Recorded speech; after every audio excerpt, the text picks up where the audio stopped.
Objective को छोड़ दें तो सबसे ज्यादा प्रश्न और सबसे ज्यादा नंबर का यहीं से पूछा जाता है। ये अंतर तो ऐसे है जो 4 साल से लगातार पूछे जा रहे हैं और इस साल भी पूछे जाने की पूरी संभावना है। इंपोर्टेंट तो ये है कि हमें ये पता करना है कि 2 नंबर के प्रश्न किन किन चैप्टरों से हर साल पूछे जाते हैं। कितने प्रश्नों को पढ़ लो, ये प्रश्न सर आपके एग्जाम की दृष्टि से पर्याप्त हैं। नमस्कार मेरे हिंदी मित्रों, स्वागत है आपका अरबिहान पर। तो भैया अब हम आपके अपने 2 अंकीय प्रश्नों को लेकर आए हैं और हम आपको ये भी बताते हुए हमें खुशी हो रही है कि हमने 3 अंकीय प्रश्न, 4 अंकीय प्रश्न और लेटेस्ट 1 अंकीय प्रश्न को भी हमने कंप्लीट कर लिया है। और हमारा एक वीडियो एक संपूर्ण हिंदी का भी लाइव के रूप में आपके साथ डला हुआ है। तो भैया अब आप बिल्कुल तरीके से निश्चिंत हो जाइए, बढ़िया तरीके से पढ़ाई करिए, क्योंकि आपको इतना ज्यादा अब मिल चुका है कि क्वेश्चन बाहर जाने की संभावना है ही नहीं। बस मैं आपसे ये कहता हूं कि आप जिस चैनल पर अभी देख रहे हैं उसी चैनल पर हिंदी में जाएंगे, जैसी प्लेलिस्ट में आप जाएंगे तो प्लेलिस्ट में हिंदी के पूरे वीडियो डले हुए हैं। एक बार गो थ्रू कर लीजिए, जहां आपको दिक्कत आ रही है उसको अच्छे से देख लीजिए। मैं आपसे फिर कह रहा हूं, आपको बुक भी पढ़ने की आवश्यकता नहीं है, इतना कंटेंट भर भर के हमने आपको दिया है। तो भैया आपको यह करना है। और मैंने आपसे यह भी कहा था पिछले वीडियो में कि एग्जाम तक कम से कम आपको 3 बार हर लेक्चर देखने हैं, जिससे आपके माइंड में एक नॉर्मली हल्का सा मैप बन जाए कि कैसी क्या चीजें होती हैं। बस आप एग्जाम में लिख देंगे, क्योंकि हिंदी बहुत कठिन विषय नहीं है। आप लोगों ने अंतिम समय पर उसको कठिन बना के रखा है। चलिए ज्यादा बातचीत ना करते हुए हम शुरू करते हैं अपना आज का लेक्चर, जो है हमारा मिशन मेरिट 2 अंक के महत्वपूर्ण प्रश्न। यानी कि हम यहां देखेंगे कि टोटल 20 नंबर हमें कवर करने हैं और हमें पता भी है कि सबसे ज्यादा यानी ऑब्जेक्टिव के बाद 1 मार्कर के बाद 2 मार्कर, 3 मार्कर, 4 मार्कर में सबसे ज्यादा अगर क्वेश्चन कहीं से बनते हैं तो 2 मार्कर से ही बनते हैं, पता है हमें। तो यहां से हम 20 नंबर कवर करने वाले हैं। और 20 नंबर कैसे हैं? एक क्वेश्चन गद्य का और एक क्वेश्चन पद्य साहित्य के इतिहास से आता है, यानी 2 क्वेश्चन यहां से 4 नंबर के पूछे जाएंगे। उसके बाद आरोह से पूछा जाता है 2 अंकीय 2 क्वेश्चन पूछे जाएंगे। किससे सर? आरोह से, एक गद्य का होगा और एक पद का होता है, यानी अपने चैप्टर से। उसके बाद एक क्वेश्चन वितान से भी पूछा जाता है 2 नंबर का, ये आप देख सकते हैं। उसके बाद अभिव्यक्ति और माध्यम से भी एक क्वेश्चन पूछा जाता है 2 नंबर का, ये भी आप देख रहे हैं। उसके बाद भाषा बोध, यानी कि जो व्याकरण होता है भाषा बोध से, ये भी यहाँ 2 नंबर के 2 क्वेश्चन पूछे जाते हैं, 4 नंबर का यहां भी होता है। उसके बाद काव्य बोध, यहां भी 2 नंबर के 2 प्रश्न पूछे जाते हैं। तो टोटल ये हमारा ऐसा है कि यहां से इतने नंबर के प्रश्न आते हैं। आप एक बार देख लीजिए, और देखना भी नहीं है तो कोई दिक्कत नहीं, प्रश्न तो अपन ने डाल के रखे हैं, बढ़िया तरीके से हमें चीजें कवर करनी है। चलिए अब हम ये जो चीज हमने अभी बाहर बताई वही आपको है कि पद्य साहित्य का इतिहास से, गद्य साहित्य के इतिहास से हैं, और उसके बाद वितान से हैं, अभिव्यक्ति से हैं, काव्य बोध से हैं, भाषा बोध से हैं, और वही सब चीजें हैं जो अभी मैंने आपको बाहर बताई हैं। चलिए तो भैया हम शुरुआत करते हैं अपने पद्य साहित्य के इतिहास से। जो हमारा पहला क्वेश्चन है, आदिकाल की प्रमुख विशेषताएं बताते हुए किन्हीं 2 कवियों के नाम लिखना है। तो मैंने आपको बताया था शुरुआत में कि आदिकाल को ही वीरगाथा काल कहा जाता है, आदिकाल में ही युद्ध वगैरह होते थे, तो इसलिए इस काल को वीरगाथा काल कहा गया। सबसे पहली विशेषता है कि इसे वीरगाथा काल के नाम से जाना गया। क्योंकि नाम वीरगाथा काल है तो वीर रस तो होगा ही, लेकिन कुछ रचनाएं ऐसी हैं जो श्रृंगार रस की भी मिल जाती हैं। भाषा इंपोर्टेंट है, राजस्थानी, अपभ्रंश और खड़ी बोली और मैथिली का प्रयोग किया गया। मैथिली का प्रयोग ज्योतिषी सिंह ठाकुर वगैरह ने किया है।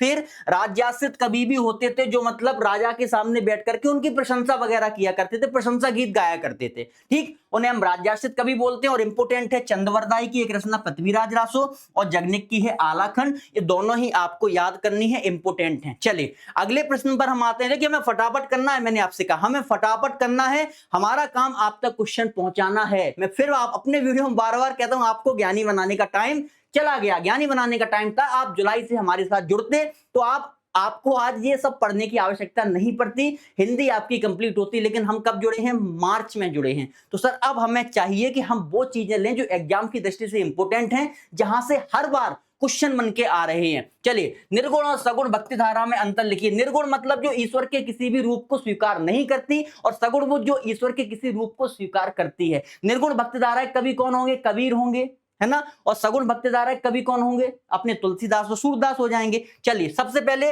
निर्गुण निराकार ब्रह्म की पूजा करते हैं, उपासना करते हैं, और ये सगुण रूप की पूजा है, उपासना करते हैं। निर्गुण भक्ति धारा को दो भागों में ज्ञानाश्रय और प्रेमाश्रय में बांटा गया है, और इसको राम भक्ति शाखा और कृष्ण भक्ति शाखा में। प्रमुख कवि मैंने बताया कबीरदास, मलिक मोहम्मद जायसी वगैरह, और यहाँ पर तुलसीदास और सूरदास प्रमुख कवि हो जाएंगे। भैया अच्छे से देखना है हमें। अगला प्रश्न है, भक्ति काल को हिंदी साहित्य का स्वर्ण काल क्यों कहा जाता है? भक्ति काल को हिंदी साहित्य का स्वर्ण काल क्यों कहा जाता है? सबसे ज्यादा इंपॉर्टेंट ये है कि हमें सबका टाइम पता होना चाहिए, आदिकाल का, भक्ति काल का, रीतकाल का और आधुनिक काल का। अगर नहीं है पता तो पढ़ लो, क्योंकि एग्जाम में 2 नंबर में ये भी पूछा जा सकता है। पिछली बार पूछा गया था हिंदी पद्य साहित्य को कितने भागों में बांटा गया है, तो आगे भी चीजें पूछी जा सकती हैं। तो क्यों स्वर्णकाल कहा जाता है? पहली तो लोक मंगल की भावना है, बता चुका हूं मैं। धार्मिक तथा सामाजिक कुप्रथा है, मतलब इन सभी धार्मिक और सामाजिक कुप्रथाओं का विरोध किया गया कि भैया कोई धर्म समाज से कोई है, लेकिन ऐसा नहीं उसके हिसाब से लोगों में विभेद किया जाए। फिर सामाजिक समन्वय है, मतलब सबका साथ सबका विकास। जनमानस की भाषा है, जैसे हमने देखा कि तुलसीदास अवधी का प्रयोग कर रहे हैं, है ना, और वो क्या नाम उसका सूरदास अपने ब्रज भाषा का प्रयोग कर रहे हैं। तो क्या है, जनमानस की भाषा है, और काव्य में ईश्वर के प्रति आस्था और भक्ति का भाव है, इसलिए इसको भक्ति काल को स्वर्ण काल के नाम से जाना जाता है। द्विवेदी युग की 2 विशेषताएं बताते हुए किन्हीं 2 कवियों के नाम लिखिए। पहला है भारतेंदु युग जो पद्य साहित्य का है, उसके बाद जो दूसरा युग क्या होता है, द्विवेदी युग के नाम से जाना जाता है। इसका टाइम क्या है भैया? इसका टाइम है 1900 से 1920 ईस्वी। ठीक, 1900 से 1920 ईस्वी। जल्दी आइए फटाफट। देशभक्ति की भावना मिलेगी, क्योंकि देश अंग्रेजों को गुलाम था भैया, तो देशभक्ति की भावना भी मिलेगी। अंधविश्वास एवं रूढ़ियों का विरोध यहां पर भी हुआ है। पत्रकारिता का उदय, मैंने कहा था एक पत्रिका है महावीर प्रसाद द्विवेदी की, लिख लीजिए, ऑब्जेक्टिव में पूछी जाती है। सरस्वती पत्रिका, ये किसकी है सर? ये है महावीर प्रसाद द्विवेदी की। पत्रिका का नाम भी लिख लीजिए, सरस्वती। सरस्वती तो लिख लिया नाम ने भैया, नाम लिखना है महावीर प्रसाद। ठीक, महावीर प्रसाद, ठीक है, द्विवेदी, आप याद रखना, महावीर प्रसाद द्विवेदी। इनकी कौन सी पत्रिका है? सरस्वती पत्रिका है, और इसका टाइम क्या है? 1900 से 1920। खड़ी बोली का शुद्ध रूप यहां पर हुआ। प्रमुख कवि कौन से हैं? मैथिली शरण गुप्त हो गए, इनकी रचना है भारत भारती। अयोध्या सिंह उपाध्याय हरिओत की प्रिय प्रवास है। अगला है, छायावाद की परिभाषा लिखते हुए किन्हीं 2 कवियों के नाम एवं विशेषताएं लिखनी है। सबसे पहले छायावाद का टाइम 1920 से लेकर 1936 तक के समय को हिंदी साहित्य में छायावाद के नाम से जाना जाता है। डॉक्टर नगेंद्र ने छायावाद को स्थूल के प्रति सूक्ष्म का विद्रोह कहा है। स्थूल का अर्थ होता है बाहरी दुनिया और सूक्ष्म का अर्थ होता है आंतरिक दुनिया। अब जो कवि के मन में आ रहा है, कवि खुलकर लिख रहा है, कवि कैसा खुलकर लिख रहा है, उसे किसी की भी परवाह नहीं है। जो मन में विचार आया, जैसी चीजें उसने देखी वैसी उसने लिख दी। इसे क्या कहते हैं? स्थूल के प्रति सूक्ष्म का विद्रोह, जो डॉक्टर नगेंद्र ने कहा है। परिभाषा में आप इसको भी लिख सकते हैं, अगर ये ना लिखें तो इससे लिखते हैं, ये लिख सकते हैं कि डॉक्टर नगेंद्र ने छायावाद को स्थूल के प्रति सूक्ष्म का विद्रोह कहा है। अब विशेषताएं क्या है? कवि अपनी भावनाएं खुलकर लिखने लगा, मैंने बताया, और नारी सौंदर्य और प्रेम का यहाँ पर वर्णन किया गया है। प्रमुख कवि कौन से हैं? जयशंकर प्रसाद हैं, सूर्यकांत त्रिपाठी निराला हैं, और इन दोनों की रचनाएं हैं। मैंने 4 कवि बताए थे आपको, सुमित्रा नंदन पंत, महादेवी वर्मा, ये भी आप देख लेना, ये छायावाद के 4 स्तंभों में आते हैं। अगला, प्रगतिवाद की विशेषता बताते हुए किन्हीं 2 कवियों के नाम लिखिए। सबसे पहले विशेषता क्या है? धर्म, ईश्वर एवं परलोक का विरोध। प्रगति का अर्थ होता है तरक्की करना। प्रगति का अर्थ क्या होता है? तरक्की करना। भैया जिस चीज में हम तरक्की करेंगे तो पुरानी परंपरा है, पुरानी संस्कृति है, बहुत से लोग उनको भूल जाते हैं। तो बस यहां भी यही हुआ कि धर्म, ईश्वर, परलोक का विरोध, और शोषकों के प्रति घृणा और शोषितों के प्रति संवेदना। यानी कि अब जो पूंजीपति वर्ग का है, जो गरीब लोगों को परेशान कर रहे थे, उनके प्रति कवि खुलकर लिखने लगे, घृणा का भाव पैदा हो गया। अगला है, सरल एवं सहज भाषा है और समाजवादी विचारधारा, यानी कि हर व्यक्ति को भारत के प्रत्येक संसाधन पर समानता का अधिकार होना चाहिए। ये क्या कहलाती है? समाजवादी विचारधारा। प्रमुख कवि कौन से हैं? नागार्जुन है और केदारनाथ अग्रवाल। इनकी रचनाएं आपको कम से कम एक एक याद करनी है। अगला है, प्रयोगवाद का प्रवर्तक लिखते हुए किन्हीं 2 कवियों के नाम लिखिए। सबसे पहले प्रयोगवाद की जो शुरुआत हुई सर, वो तार सप्तक पत्रिका से हुई, और ये 1943 में शुरू हुआ प्रयोगवाद, 1943 से 1950 तक। ठीक, और इसके प्रवर्तक का नाम क्या है? सच्चिदानंद हीरानंद वात्सल्यायन अज्ञे। तीनों ही चीजें आपको याद रखनी है। तार सप्तक का संपादन भी अज्ञे ने किया और 1943 में प्रयोगवाद का प्रारंभ माना जाता है। कवि कौन से हैं भैया? एक तो अज्ञे हैं, इनकी रचनाएं देख लेना, मुक्तिबोध की भी रचनाएं देखना है। अब आते हैं विशेषताओं पर। घोर व्यक्तिवाद और दूषित व्यक्तियों का यथार्थ चित्रण। घोर व्यक्तिवाद का मतलब क्या है कि अब मेरे अंदर जैसे विचार आ रहे हैं, जिस अवस्था में आ रहे हैं, मैंने सामने वाले व्यक्ति जिस सिचुएशन को जिस अवस्था में देखा मैंने लिख दिया। मुझे कोई फर्क नहीं पड़ता सामने वाले ने क्या कहा, कैसा कहा, यथार्थ मतलब एकदम एक्चुअल कंडीशन को मैंने कलमबद्ध किया है। उसे क्या बोलते हैं? दूषित व्यक्तियों का यथार्थ चित्रण। मतलब समाज की बुरी आदतें, कमजोरी जो भी हो मैंने दिखाई है, एकदम सच के रूप में दिखाई है। ठीक, चलिए ये हमारा पद्य साहित्य का इतिहास समाप्त होता है। अब आते हैं हम अपने चैप्टरों पर। जो पहला चैप्टर है आत्म परिचय, एक गीत हरिवंश राय बच्चन ने लिखा हुआ है। हम फटाफट चलेंगे। बच्चे किस आशा में न्यूनों से झांक रहे हैं? 2022 और 24 में पूछा गया प्रश्न है। बच्चे अपने माता पिता जो कि भोजन, सुबह से भोजन की तलाश में निकले थे, वे शाम ही होते वापस आ रहे होंगे, उनके लिए भोजन लाएंगे। इसी आशा से बच्चे नीड़ों में झांक रहे हैं। आपने अगर पढ़ा होगा एक दिन जल्दी जल्दी, एक गीत दिन जल्दी जल्दी ढलता है, तो भैया आपको पता होगा। अगला प्रश्न है, संसार के कष्टों को सहते हुए भी खुशी और मस्ती का माहौल कैसे पैदा किया जा सकता है? आग लगे बस्ती में अपन रहें मस्ती में। चलिए, इस संसार में सुख और दुख का चक्र बना रहता है, सबको पता है, और जिसे मनुष्य को सहना व सामना करना पड़ता है। उन कष्टों का सामना मनुष्य संतुलित तथा सकारात्मक दृष्टिकोण अपनाकर भी कर सकता है, जिससे खुशी और मस्ती का माहौल पैदा किया जा सके। वही कि समस्याएं सबके अंदर हैं, समस्याएं सबके अंदर हैं, समाधान निकालना है। अपनी समस्याओं को सबके सामने गाते हुए नहीं फिरना कि मेरे साथ ये हो गया सर, मेरे साथ वो हो गया। ये समस्याएं समाधान नहीं है। आप जिस दूसरे व्यक्ति से जितनी अपनी समस्याएं कहेंगे, वो उतना आपका मजाक उड़ाएगा, उतना आपके मजे लेगा। इसलिए अपनी समस्याएं सबसे नहीं कहनी है, खुद ही अपनी समस्याओं का समाधान निकालने की कोशिश करिए भैया। यही हरिवंश राय बच्चन आपसे कहते हैं। दूसरा चैप्टर है पतंग, जिसके रचयिता कौन है? आलोक धनवा जी। प्रश्न, कवि ने कपास किसके लिए प्रयुक्त किया है और क्यों? तो कवि ने बच्चों के लिए कपास का प्रयुक्त किया है, क्योंकि कपास भी बहुत हल्का और मुलायम होता है, बच्चे भी बहुत हल्के और मुलायम होते हैं। कपास भी जगह जगह उड़ता है, ऐसे ही बच्चे भी जगह जगह उछल कूद करते हैं, थकते नहीं है। तो उसी कंडीशन में प्रयोग किया है, आप एक बार देख सकते हैं। पतंग कविता के अनुसार रोमांचित शरीर का संगीत का जीवन की लय से क्या संबंध है? रोमांचित शरीर का संगीत जीवन की लय के स्वाभाविकता से जुड़ा हुआ है।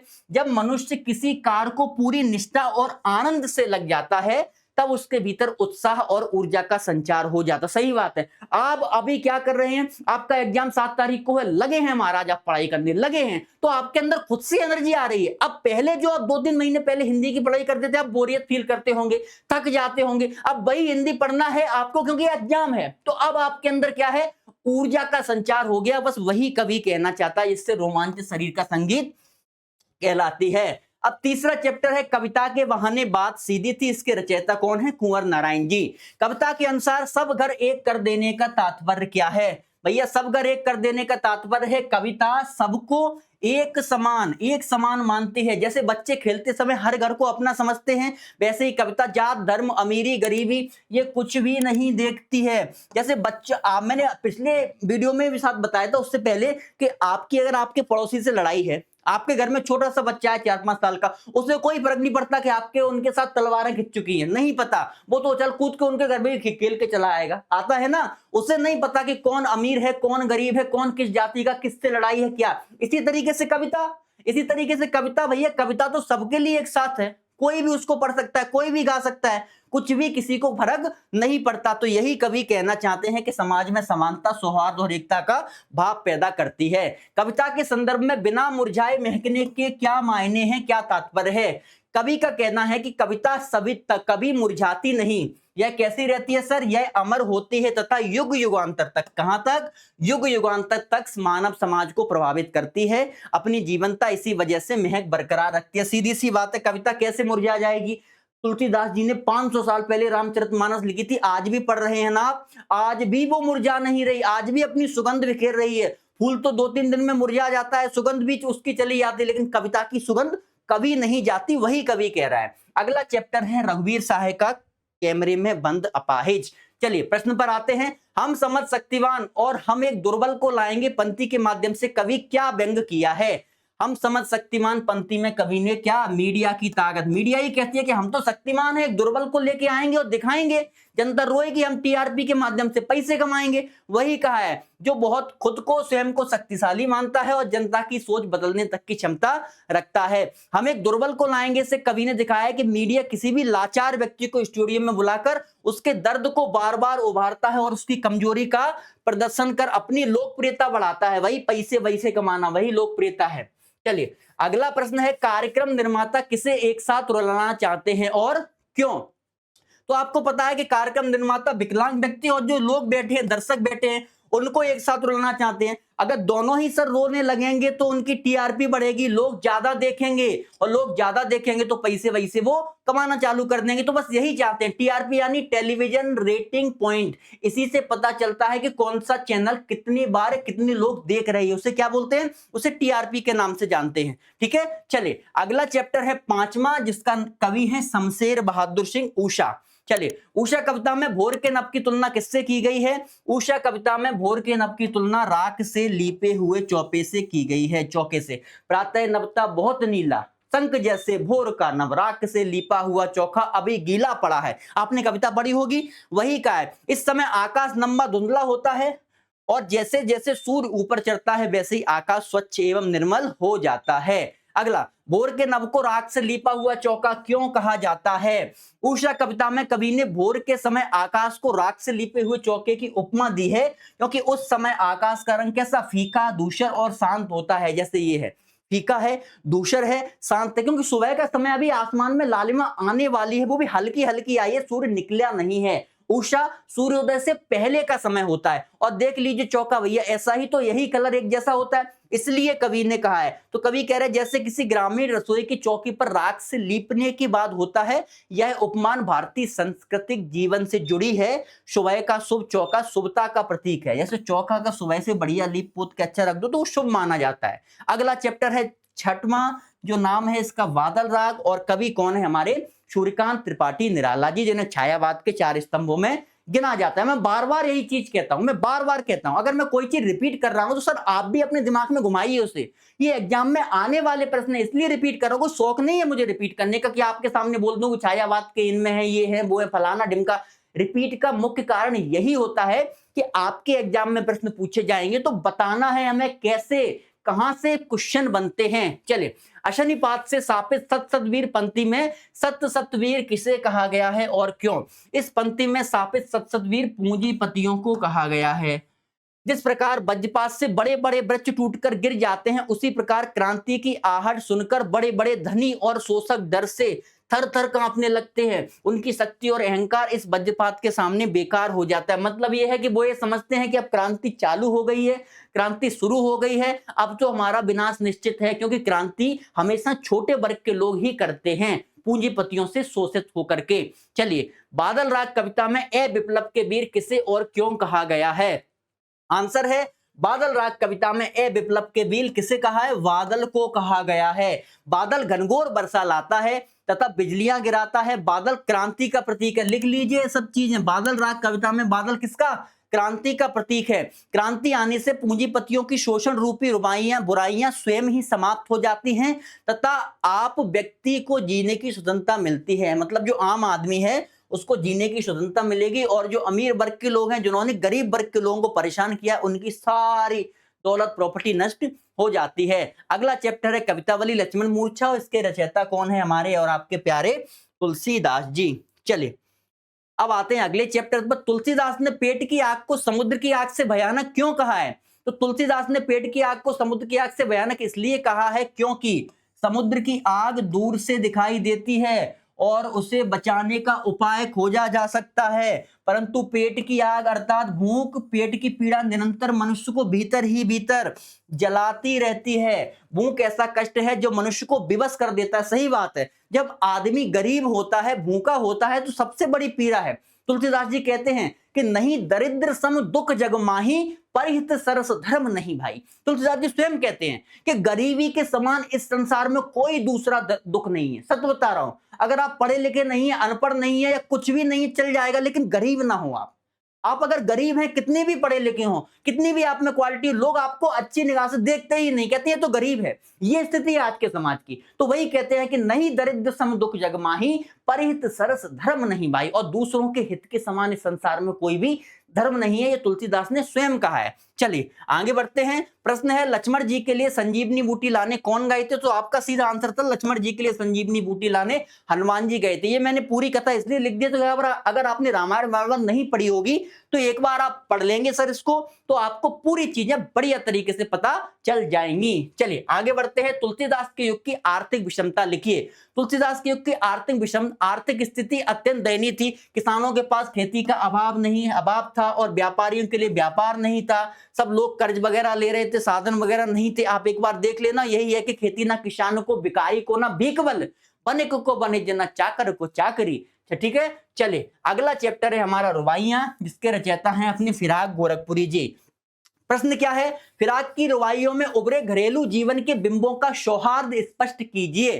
फिराक की रुबाइयों में घरेलू जीवन का चित्रण हुआ है। एक बिंब में मां छोटे से बच्चे को अपने हाथ में झुला रही है, बच्चे की तुलना चांद से की गई है। दूसरे बिंब में मां बच्चे को नहलाकर कपड़े पहनाती है तथा बच्चा उसे प्यार से देखता है। तीसरे बिंब में बच्चे द्वारा चांद लेने की जिद करना तथा मां द्वारा दर्पण चांद को दिखाया गया। वही तीन बिंब तो और भी प्रयोग किए, लेकिन जो बिंब उनने पूछे थे वो अपने मुख्य बिंब अपन ने बता दिए हैं। चले 9वां चैप्टर है छोटा मेरा खेत बगलों के पंख, और उसके रचयिता हैं उमाशंकर जोशी जी। प्रश्न क्या है? छोटा मेरा खेत कविता के संदर्भ में अंधड़ और बीज क्या है? 2020, 2022, 2025। तो छोटा मेरा खेत कविता के संदर्भ में अंधड़ का अर्थ है भावनाओं का आवेग। जैसे अंधड़ का अर्थ होता है आंधी, तो आंधी वो खेत में, लेकिन अब जब कवि लिख रहा है तो उसकी तो भावनाओं की आंधी होगी ना, उसके मन में जो विचार आएंगे आंधी के रूप में, तो वो भावनाओं का आवेग। और बीज का अर्थ है विचार व अभिव्यक्ति। बीज क्या है? वही विचार, वही अभिव्यक्ति जो मनुष्य के अंदर है। तो भावनाओं के आवेग से कवि के मन में विचार का उदय होता है तथा रचना प्रकट होती है। अगला प्रश्न, कविता के अनुसार कवि ने अपने खेत में कौन सा बीज बोया था? तो भाई छोटा मेरा खेत कविता के अनुसार कवि ने अपने खेत में भावों और विचारों का बीज बोया था, जिससे कविता का अंकुर फूटा है। अगला प्रश्न, रस का अच्छे पात्र से कवि ने रचना कर्म की किन विशेषताओं की ओर इंकित किया है? अच्छे मतलब जो कभी खत्म ना हो, जो कभी क्षरित ना हो। तो रस का अच्छे पात्र क्या है? रस का अच्छे पात्र में कवि ने बताया कि उत्तम साहित्य, जो अच्छा साहित्य होता है वो कभी भी समाप्त बिल्कुल भी नहीं होता। अच्छी रचना से अमृत समान रस निकलता है। यह रस पाठकों को युगों युगों तक आनंद प्राप्त देता है। जो अच्छी रचना है, जैसे आज के समय में रामचरितमानस और गीता, कितना समय हो गया सर इसको लेकर, कितना समय, आज भी लोग पढ़ रहे हैं ना, आज भी लोग देख रहे हैं ना, तो बस वही कारण है कि वो अच्छे हैं, मतलब कभी भी समाप्त नहीं हो रहा है। तो भैया ये हमारे पूरे पद्य के क्वेश्चन आंसर समाप्त होते हैं जो कविताओं वाले थे। अब हम शुरू कर रहे हैं हमारा गद्य साहित्य का इतिहास। फटाफट हमें भी ये करना है। संकलन तय क्या है? यूनानी नाटक में 3 समक यानी कि एकता का विशेष ध्यान रखा जाता है। वे निम्नवत हैं। पहला, समय का समक यानी समय की एकता, जिसका तात्पर्य है नाटकीय घटना यथार्थ जीवन में 24 घंटे से अधिक घटित होने वाली नहीं होने चाहिए। समय का समक, नाटकीय घटना यथार्थ जीवन में एक ही समय पर घटित होनी चाहिए। ठीक। और तीसरा है वस्तु का समक, कथा वस्तु में केवल एक ही मुख्य कथा हो, उसके सहकारी उपकथाएं न हो। तो भैया इसकी बात की गई है। अगला प्रश्न क्या है? हिंदी में नाटक सम्राट किसे कहा जाता है? उनके 2 नाटकों के हमें नाम लिखना है। तो भैया क्या है? हिंदी में नाटक सम्राट कहा जाता है हमारे और आपके प्यारे जयशंकर प्रसाद जी को। उन्हीं को हिंदी में नाटक सम्राट कहा जाता है। उनकी 2 रचनाएं कौन सी हैं? चंद्रगुप्त लिख लीजिए, ध्रुव स्वामिनी लिख लीजिए। ठीक है, दोनों ही आपको याद करनी है। गद्य की गौण विधाओं के नाम लिखिए कोई 4। देखिए गद्य की प्रमुख विधाएं तो आपको पता है, उपन्यास है, नाटक है, एकांकी है और कहानी है। ये प्रमुख गद्य की प्रमुख विधाएं। ठीक है, पर इनके अलावा भी और जो विधाएं वो किस में आएंगी? वो गौण विधाओं में आएंगी। जैसे संस्मरण, रेखा चित्र, जीवनी, आत्मकथा, डायरी, या सब गद्य की किसमें? गौण विधाओं के अंतर्गत आएंगी। ठीक है, प्रमुख विधाएं और लिख लीजिए, अगर क्वेश्चन आ गया तो आप लिख देंगे। गद्य की प्रमुख विधाएं, ठीक है, इसके अंतर्गत हम क्या लिखेंगे? ये कौन सी हो गई? यहाँ ये गौण विधाएं हो गई, तो प्रमुख विधाएं, तो इनके अंतर्गत हम लिखेंगे नाटक, कहानी, उपन्यास,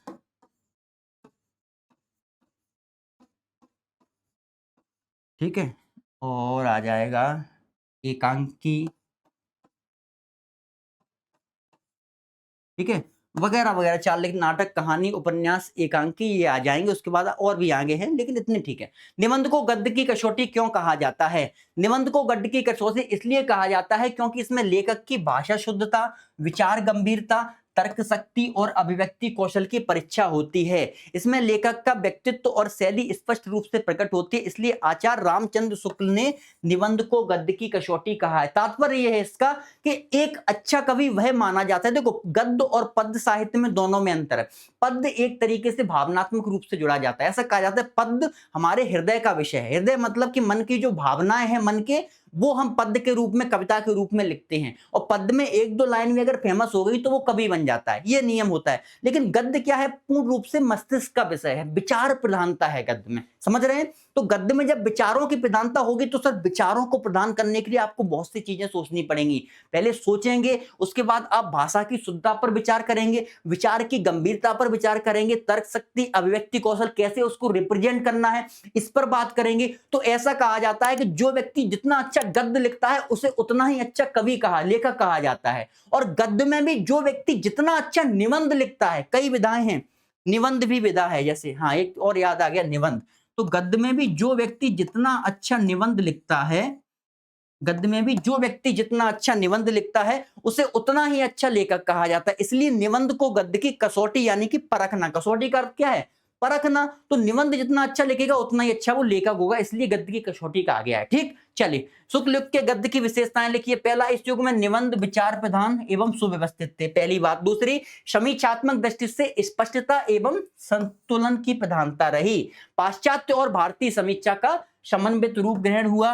और अगला है, साहित्य का लक्ष्य लोक मंगल की भावना माना जाता है। बेसिक पॉइंट है, आप पढ़ लेना। हाँ, ये इंपोर्टेंट है, चारों आपको देखने हैं। कहानी और उपन्यास में अंतर, तो भैया कहानी और उपन्यास में मैं कई बार आपको अंतर बता चुका हूं, समझा चुका हूं कि कहानी एक जीवन का छोटा भाग है और उपन्यास का है बड़ा भाग। जैसे महाकाव्य और खंडकाव्य होते हैं कविता में, ऐसे ही यहाँ गद्य में कहानी और उपन्यास। अब जब छोटा है तो आकार भी इसका छोटा होगा, इसका आकार बड़ा होगा, और कहानी में पात्रों की संख्या कम है क्योंकि छोटा है, उपन्यास में ज्यादा होती है। 24 में ही ये पूछा गया, आत्मकथा और जीवनी। आत्मकथा कभी स्वयं लिखता है और जीवनी किसी के दूसरे के द्वारा लिखी जाती है। पता है हमें, क्योंकि मुझे पता है, मैं केवल रिवीजन करवा रहा हूं आपको।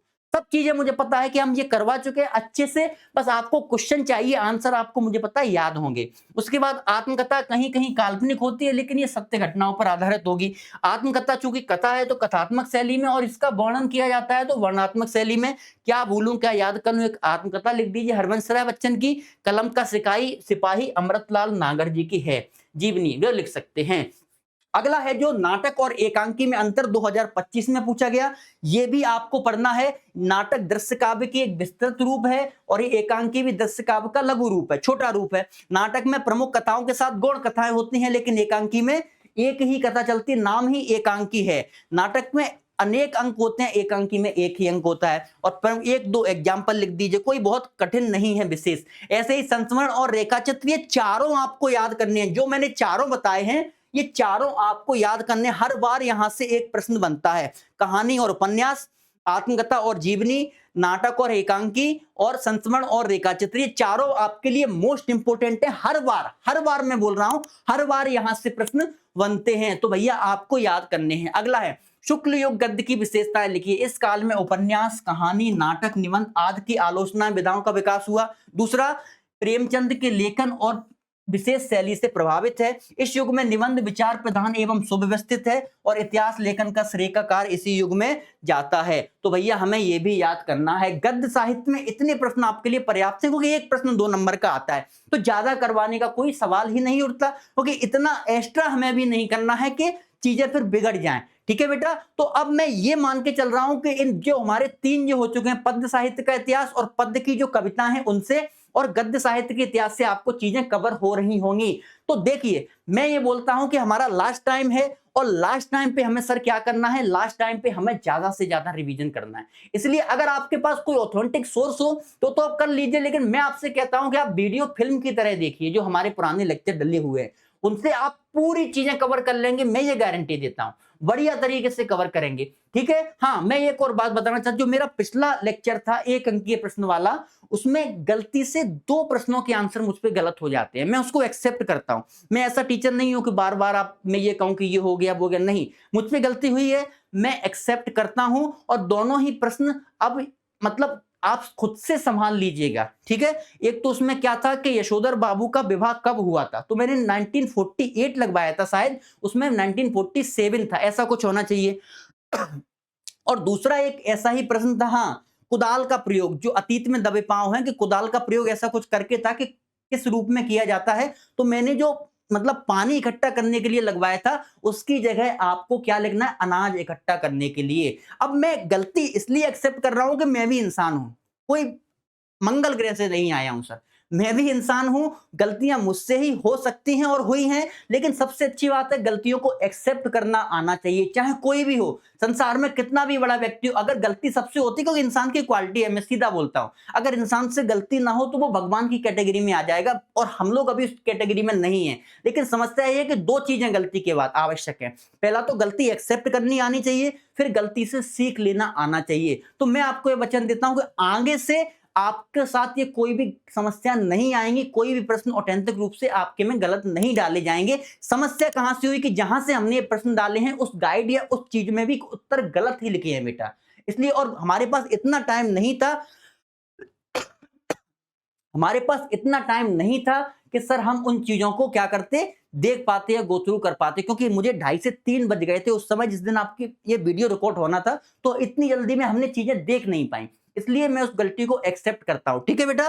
चलिए आगे बढ़ते हैं। अब है हमारा चैप्टर नंबर 10 भक्तिन, जिसकी लेखिका है महादेवी वर्मा। फटाफट इसको देख लेते हैं।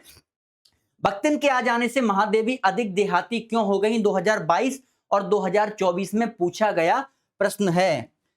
चले आगे बढ़ते हैं। तो हमारा प्रश्न क्या है, भक्तिन के आ जाने से महादेवी अधिक देहाती कैसे हो गई, 2022 और 24 में पूछा गया प्रश्न है। हल्के में बिल्कुल नहीं लेना, भक्तिन खुद को नहीं बदलती बल्कि दूसरों को बदल देती है। सही बात है भैया, वह अपनी पसंद का देहाती भोजन जैसे मकई का दलिया खाया है क्या आपने, मट्टे के साथ बाजरा के पुए क्या लगते हैं सर खाने में, भुने भुट्टे की खिचड़ी और महुआ की लपसी, ये तो मैंने भी नहीं खाई। आध लेखका को खिलाती थी, इस तरह लेखका भी अधिक देहाती हो गई। मतलब ये था कि भक्तिन गांव की थी और गांव की ज्यादातर चीजें खाती थी जो हमारे ग्रामीण समाज में खाई जाती हैं वगैरह वगैरह, और जो हमारी लेखिका थी वो प्रॉपर शहर की थी, तो शहर की चीजें खाती, उन्होंने ये सब चीजें खाई ही नहीं थी, तो वो ये चाहती थी लेखिका की भक्तिन भी वही रहन सहन एक्सेप्ट कर ले, लेकिन ऐसा तो नहीं हुआ। भक्तिन ने लेखिका को अपना रहन सहन एक्सेप्ट करवा दिया, तो वही देहात मतलब ग्रामीण समाज से जुड़ गई। भक्तिन अपना वास्तविक नाम लोगों से क्यों छिपाती थी, वही सीधी सी बात, भक्तिन का नाम लक्ष्मण था, यानी लक्ष्मी या समृद्धि का सूचक था, लेकिन उसके भाग में मेल नहीं था। वह समझदार थी और नाम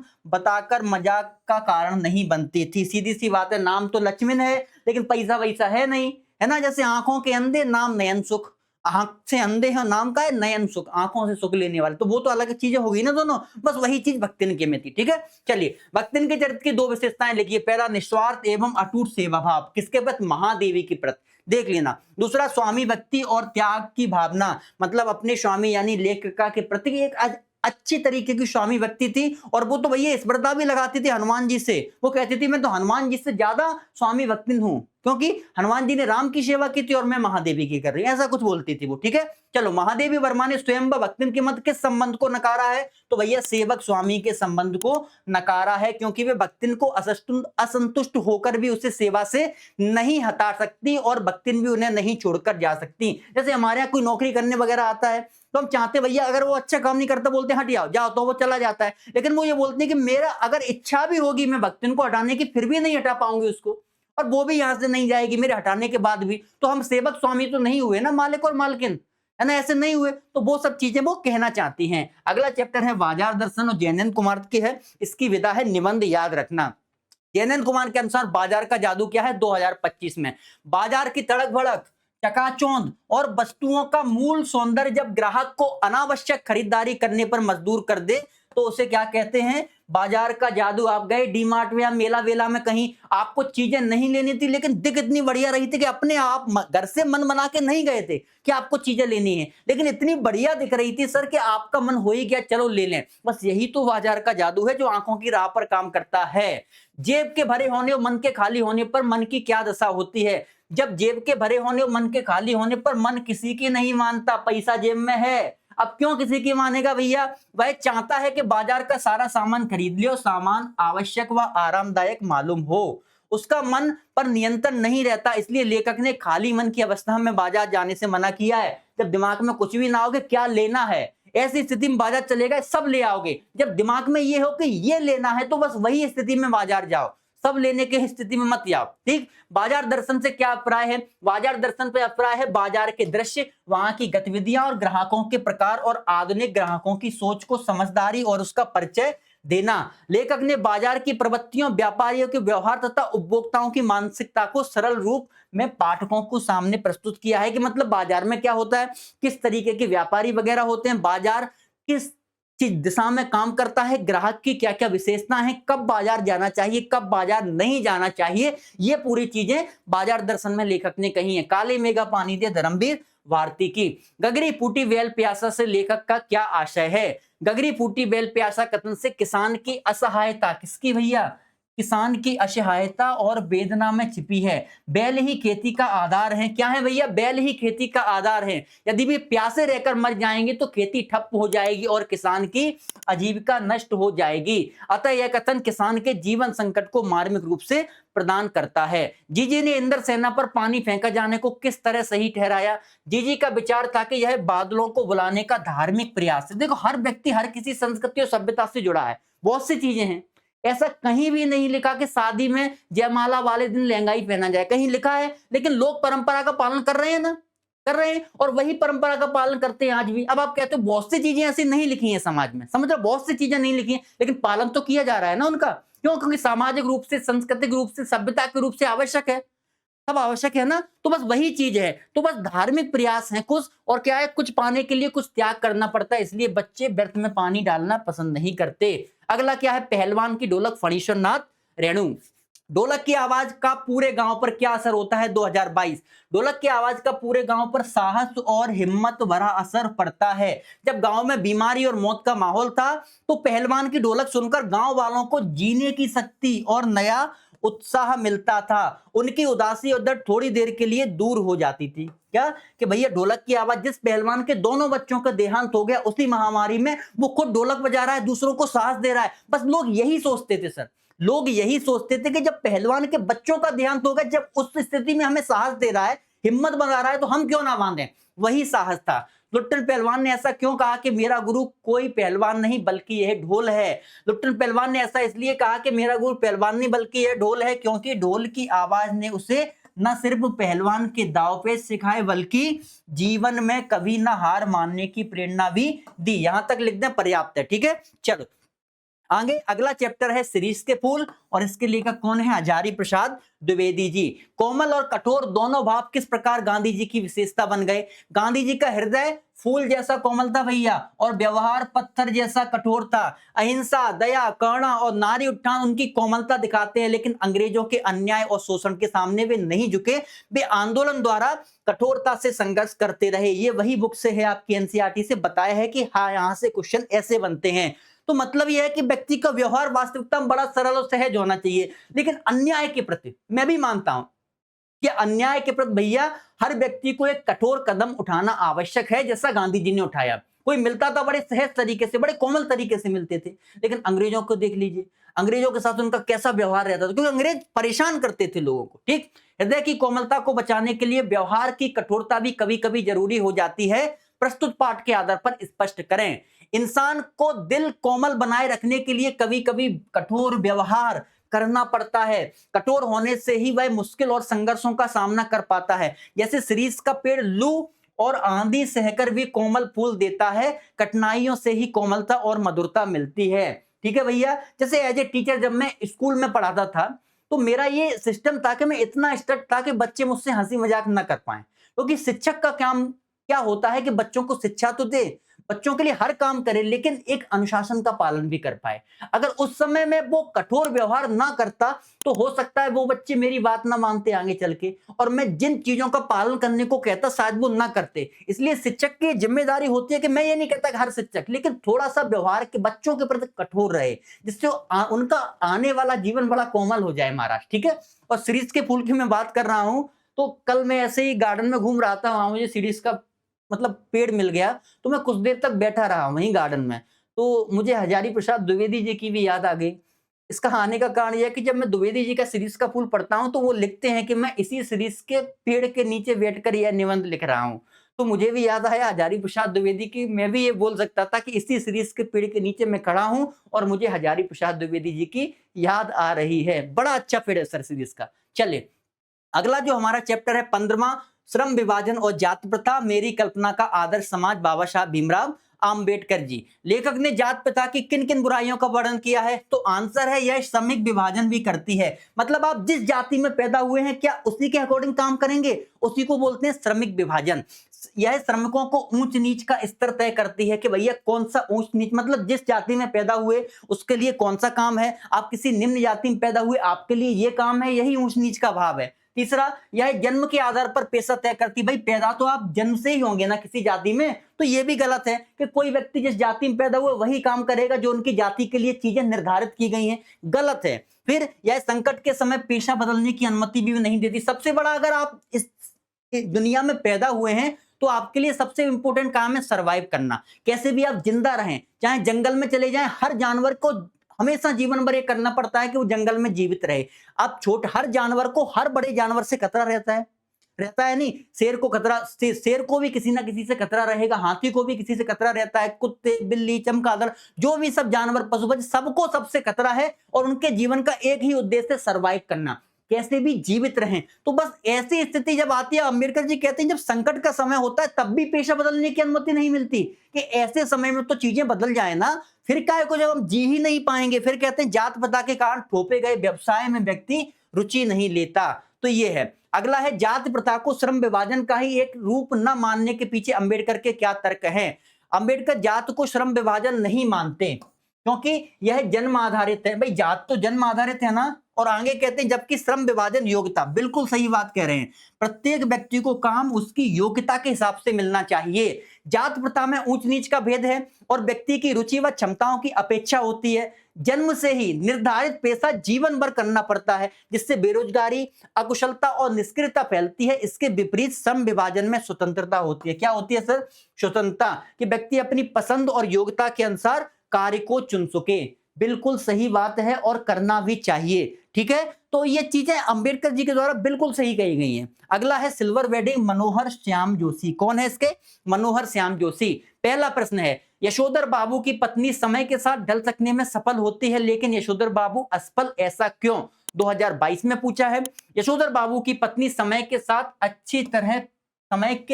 पत्नी समय को अच्छी तरह पहचानती है। वह जानती है कि बच्चों की सहानुभूति, किसकी सर? बच्चों की सहानुभूति तभी प्राप्त की जा सकेगी जब बच्चों की सोच के अनुसार चला जाए।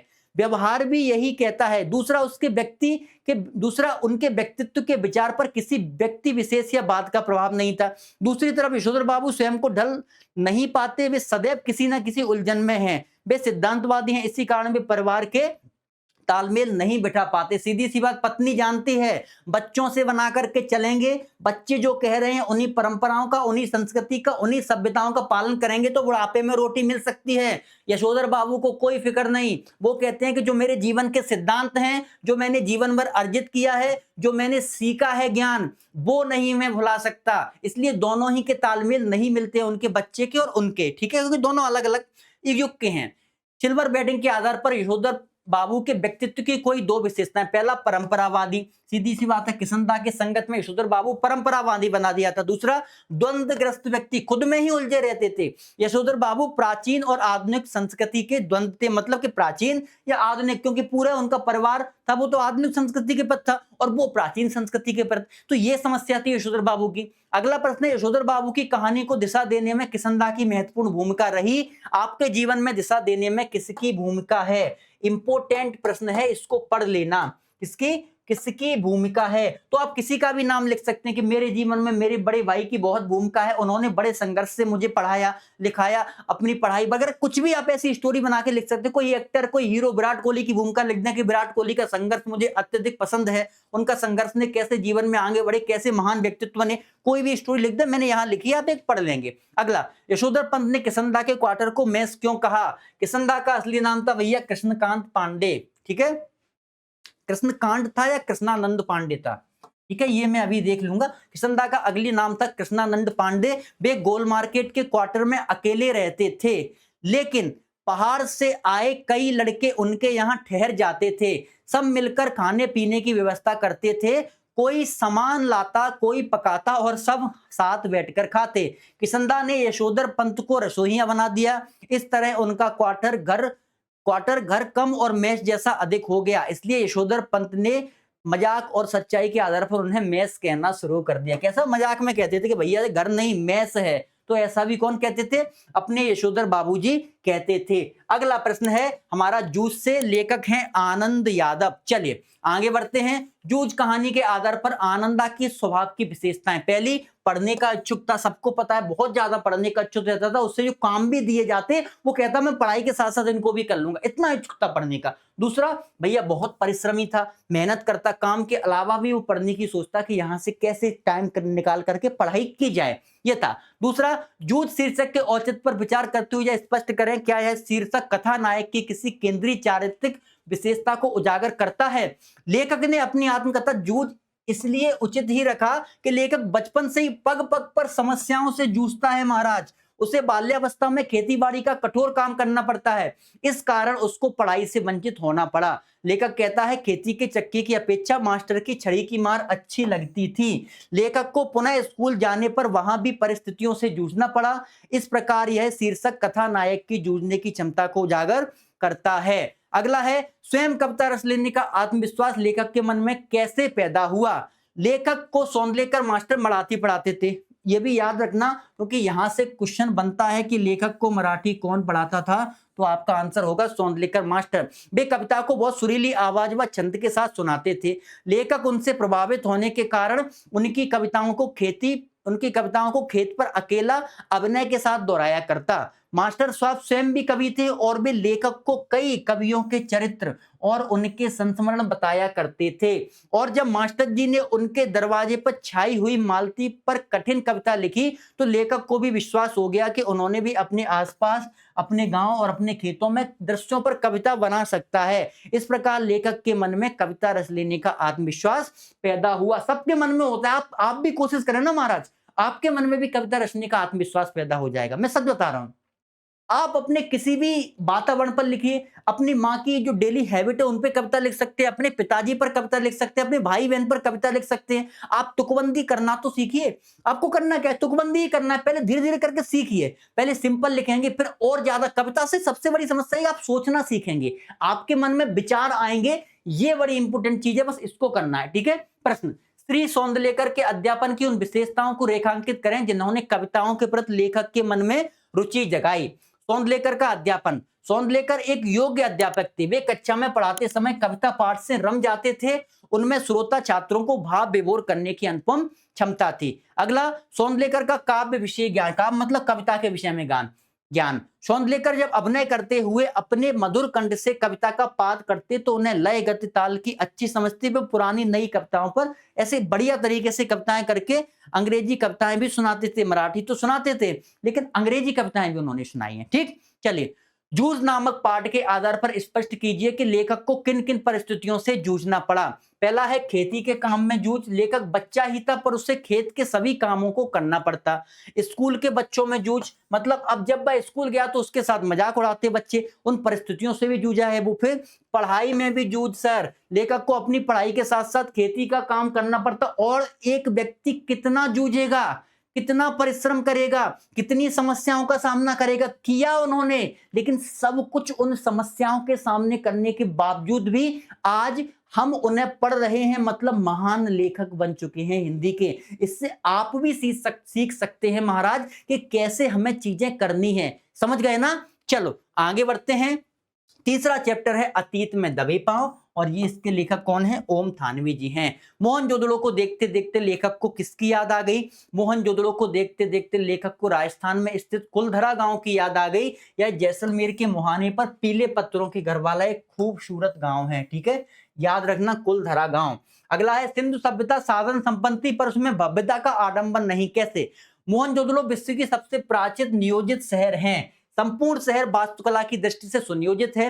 विकसित व संपन्न सभ्यता होने पर भी यहाँ के महलों व धर्मतंत्र के प्रतीक मंदिर मूर्तियों आदि में कोई दिखावा नहीं है। जबकि यहाँ पर राज व्यवस्था भी थी और धार्मिक अनुष्ठान भी होते थे, लेकिन उनमें आडंबरों का पूर्ण नहीं था। सब चीज थी, एक एक करके हर चीज थी, लेकिन वो सब चीजें नहीं थी कि ज्यादा दिखावा हो, ये करो वो करो, अरे यहाँ दान दो, ये पुण्य करो, ये करो, ये सब चीजें नहीं थी। ठीक है, मैं इन्हें गलत नहीं कहता, लेकिन जब अत्यधिक बढ़ जाए ना, हर चीज व्यापार बन जाए, तब गलत है। तो वो सब चीजें यहाँ पर बिल्कुल भी नहीं थी। पुरातत्व के किन चिन्हों के आधार पर आप कह सकते हैं कि सिंधु सभ्यता ताकत से शासित होने की अपेक्षा समझ से अनुशासित थी? सिंधु सभ्यता सर्वत्र कला का साम्राज्य दिखाई देता है, कहीं पर ताकत व प्रभुता के प्रतीक चिन्ह नहीं पाए गए। किसी भी चित्रावली में राजा अथवा बलशाली व्यक्ति की चाटुकारता या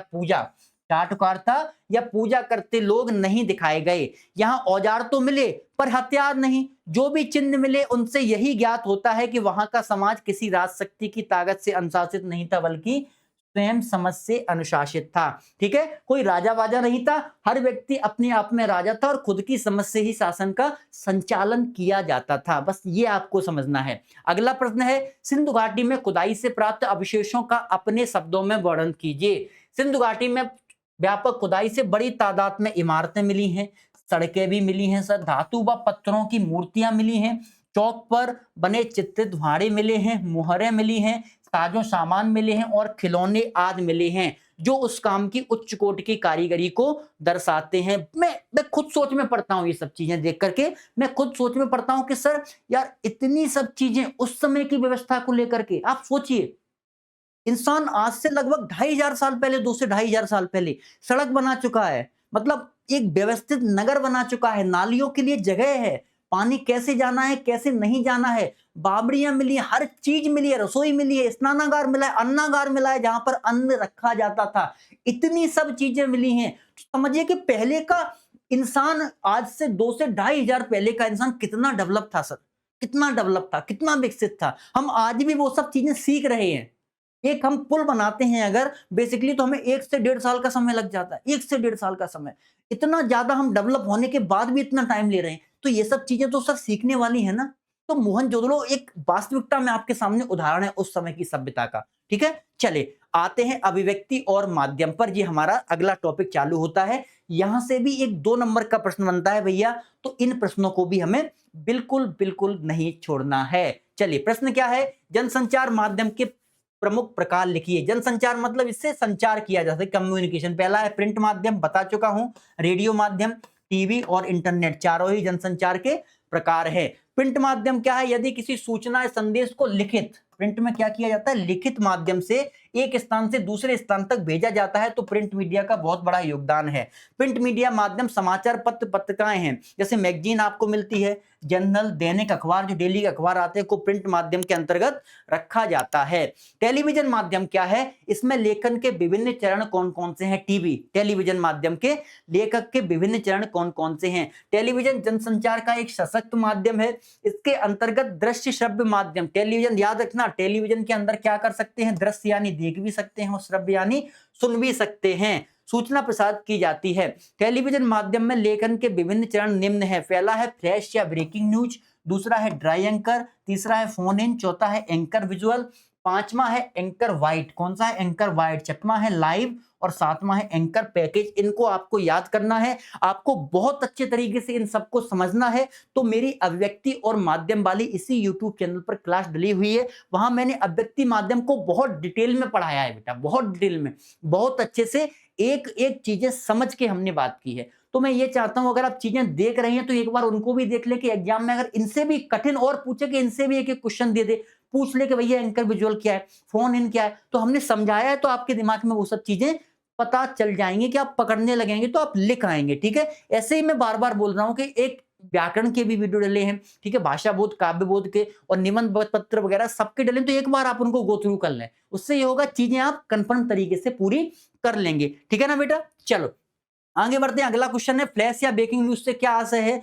कम से कम शब्दों में सिर्फ सूचना देने के लिए जो बड़ी खबर दर्शकों तक पहुंचाई जाती है उसे क्या कहा जाता है, फ्लैश या ब्रेकिंग न्यूज कहा जाता है। आप देखते होंगे जैसे इंडिया ने इतने साल बाद जीता वर्ल्ड कप और ये हो गया, ये घटना हुई, तुरंत ब्रेकिंग न्यूज के रूप में लिखी जाती है टीवी पर, उसे ही क्या कहते हैं, फ्लैश या ब्रेकिंग न्यूज। एंकर बाइट का क्या अर्थ है, जब किसी घटना की सूचना देने और उसके दृश्य दिखाने के साथ साथ ही इस घटना के विषय में प्रत्यक्षदर्शियों या संबंधित व्यक्तियों का कथन दिखाया जाए और सुनाकर खबरों को प्रामाणिकता प्रदान की जाती है, तो इसे एंकर बाइट कहते हैं। मतलब कोई घटना हो रही है और घटना के समय कोई व्यक्ति वहां मौजूद था, तो एंकर उससे पूछेगा बताइए आपने क्या देखा, तो वो बताएगा कि मैंने ये हुआ था, मैंने ये देखा, वो देखा, वही एंकर बाइट है। एंकर जब किसी प्रत्यक्षदर्शी से सूचना लेती है। ड्राई एंकर का अर्थ क्या है, इसमें एंकर खबर के साथ साथ खबर के बारे में दर्शकों को सीधे सीधे बताता है, कहां, क्या, कब और कैसे हुआ।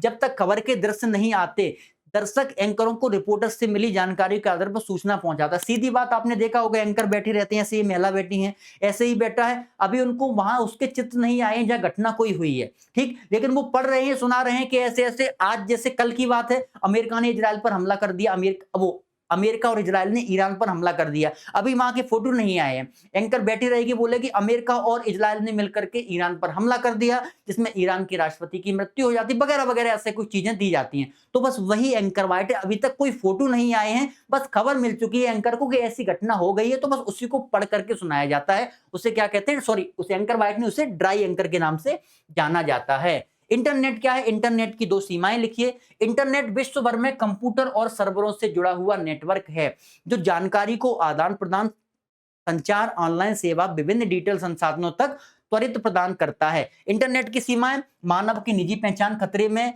इंटरनेट दुरुपयोग और साइबर अपराध। सही बात है, निजी पहचान, क्योंकि आप क्या करते हैं, आप क्या करते हैं आजकल, आपने चैट जीपीटी को अपना फोटो दे दिया और या आपने गूगल जेमिनी को अपना फोटो दे दिया, बोल दिया कि सर इसको बढ़िया सुंदर बनाइए, इसको ये कपड़े पहनाइए, उसको वो कपड़े पहनाइए। सर ये फोटो आपके इंटरनेट पर जा रहे हैं, किसी ना किसी को मिलेंगे, वो उसका दुरुपयोग कर सकता है। खासकर लड़कियां, हमारी जो महिलाएं हैं, लड़कियां हैं, उन्हें नहीं करना चाहिए कि चैट जीपीटी, जेमिनी या वगैरह वगैरह जो भी एडिटिंग ऐप आ रहे हैं उनको आप अपने फोटो दें और बोले उनसे ये करो वो करो, नहीं करें, क्योंकि इनका दुरुपयोग होगा। क्योंकि आप देखते हैं कि जब जेमिनी का यूज करते हैं तो वो किसी को भी उठाकर कहीं भी दे देता है, किसी भी फोटोज को, तो दुरुपयोग है ना।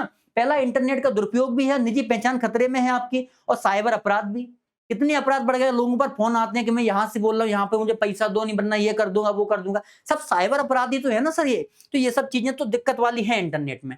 समाचार लेखन में किन सवालों का जवाब देने की कोशिश की जाती है। समाचार लेखन में निम्न सवालों का जवाब देने की कोशिश की जाती है, जैसे क्या, कब, कहां, क्यों, कैन, वो कौन और कैसे। ये पूरे शब्द है कि भैया घटना हुई तो क्या क्या स्थिति थी, कब हुई, कहां हुई, क्यों हुई, कौन था घटना में और कैसे हुई, ये पूरी चीजें दी जाती हैं। पत्रकारिता लेखन क्या है, समाचार लेखन से काम करने वाले पत्रकार अपने पाठक तथा श्रोताओं तक सूचनाएं पहुंचाने के लिए लेखन के विभिन्न रूपों का इस्तेमाल करते हैं। इसे ही क्या कहा जाता है सर, इसे ही पत्रकारीय लेखन कहा जाता है, जहां लेखन के विभिन्न चीजों की शुरुआत होती है। ये टेबल मैंने पिछली बार भी दी थी, मैं फिर कह रहा हूं, यहां से प्रश्न बनेगा।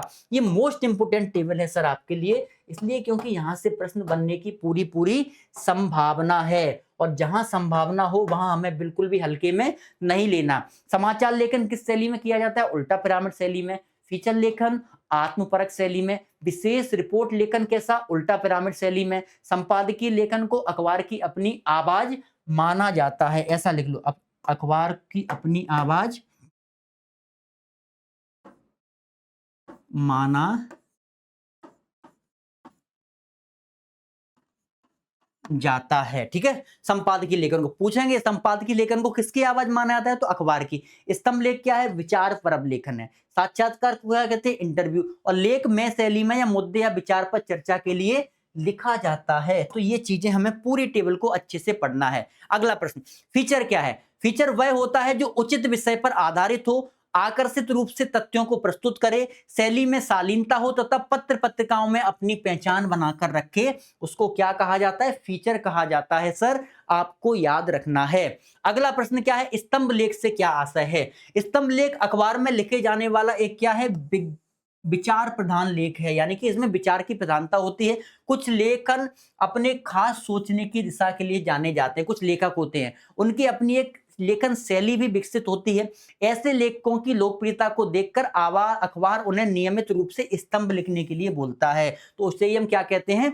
स्तंभ लेख कहते हैं। 2024 में आया हुआ प्रश्न इंपोर्टेंट है, इसलिए आपको पढ़ना है। समाचार लेखन की सबसे लोकप्रिय शैली कौन सी है? चित्र बनाइए। तो सबसे लोकप्रिय शैली तो मैं अभी आपको, जो मैंने आपको पूरी टेबल बताई थी उसमें बताया था कि उल्टा पिरामिड है, और ये उसका चित्र है। सबसे पहले मुखड़ा, जो मेन खबर होती है, उसके बाद बॉडी, फिर जो पूरी जानकारी दी जाती है, अंत में निष्कर्ष यानी कि उसका समाधान किया जाता है। कविता कैसे बनती है? कविता कैसे बनेगी? शब्दों से, चित्रों से, भाव से, लय से, तुक से, गति से, यति से, जैसे छंद बनता है वैसे ही कविता बनेगी। तो बस यही चीज है। बिंब संक्षिप्त मतलब बहुत ज्यादा भी नहीं होना चाहिए। कविता के कोई 4 घटक, पहले भाषा में सम्यक ज्ञान होना चाहिए, भाषा का हमें सही ज्ञान होना चाहिए, तभी तो आप कविता लिखेंगे ना, जब भाषा का ज्ञान होगा। दूसरा, शब्दों, भाषा में शब्द और शब्दों का विन्यास आकर्षक शैली में होना चाहिए जो लिखा गया है।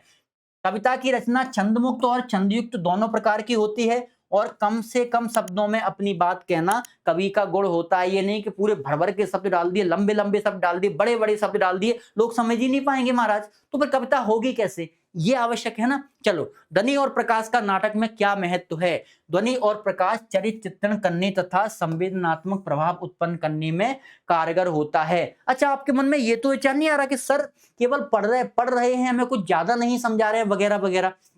तो मैं बस यही बोल रहा हूं बेटा कि ज्यादा इसलिए नहीं समझा रहे हैं कि अभी काम है क्वेश्चन प्रोवाइड करना, बाकी की सब चीजें अगर आपको बहुत अच्छे से समझनी है, बहुत अच्छे से, तो इसी प्लेलिस्ट में जिसमें आप देख रहे हैं उसी प्लेलिस्ट में चले जाइए। पूरी चीजें हमने बहुत अच्छे से समझाई हैं। अभी टाइम मेरा है, मेरा ऐसा मानना है कि अभी काम है कम समय में आपको क्वेश्चन प्रोवाइड करवाना, वरना 3-4 घंटे का वीडियो हो जाएगा। पहले तो बच्चे आलस करते हैं, दूसरा फिर कहेंगे सर इतना लंबा हो गया कैसे देखें, 2 घंटे लगेंगे स्पीड वगैरह से देखते हुए, तो ये सब चीजें हमें देखनी पड़ती हैं। इसलिए हम ये मानते हैं कि जो आपको 1 अंक के, 2 अंक के, 3 अंक के, 4 अंक के प्रश्न दिए जा रहे हैं, वो प्रश्न विथ आंसर दे रहे हैं, और जहां मुझे आवश्यकता हो रही है वहां मैं चीजों को समझा रहा हूं, वहां चीजों को समझा रहा हूं। मैं बच्चों से बार बार कहता हूं कि अभी टाइम तो है, अभी बहुत ज्यादा 4-5 दिन बचे हुए, आप चाहें तो पूरे वीडियो बहुत अच्छे से भी देख सकते हैं। यूट्यूब पर डाले, उसमें डिटेल कराया है, भर भर के समझाया है, तो वो वीडियो आप देख सकते हैं। ठीक है, चलो आगे। नाटक लेखन में संवाद का क्या महत्व है? नाटक संवाद का सर्वाधिक आवश्यक एवं सशक्त माध्यम है। एक अच्छे नाटक के लिए तनाव, उत्सुकता, रहस्य और अंत में उपसंहार जैसे तत्व आवश्यक हैं। इसके लिए विरोधी विचारधाराओं का संवाद होना आवश्यक पड़ता है। सही बात है, बिल्कुल। कहानी में भाषा शैली का क्या महत्व है? कहानी में भाषा शैली, भाई कहानी में भाषा ही नहीं होगी तो क्या होगा? भाषा शैली का मुख्य स्थान है। भाषा जितनी सरल, सहज, सरल, प्रांजल, बोधगम्य और कैसी पात्र अनुकूल होती है, कहानी उतनी प्रभावशाली होती है। प्रांजल का अर्थ है शुद्ध, ठीक है। नए और अप्रत्याशित विषयों में लेखन से छात्रों में कौन से गुण विकसित होते हैं? नए और अप्रत्याशित विषयों के लेखन से छात्रों में निम्न गुण विकसित होते हैं। पहला, इस लेखन से छात्रों में मौलिक अभिव्यक्ति आती है। क्या आती है सर?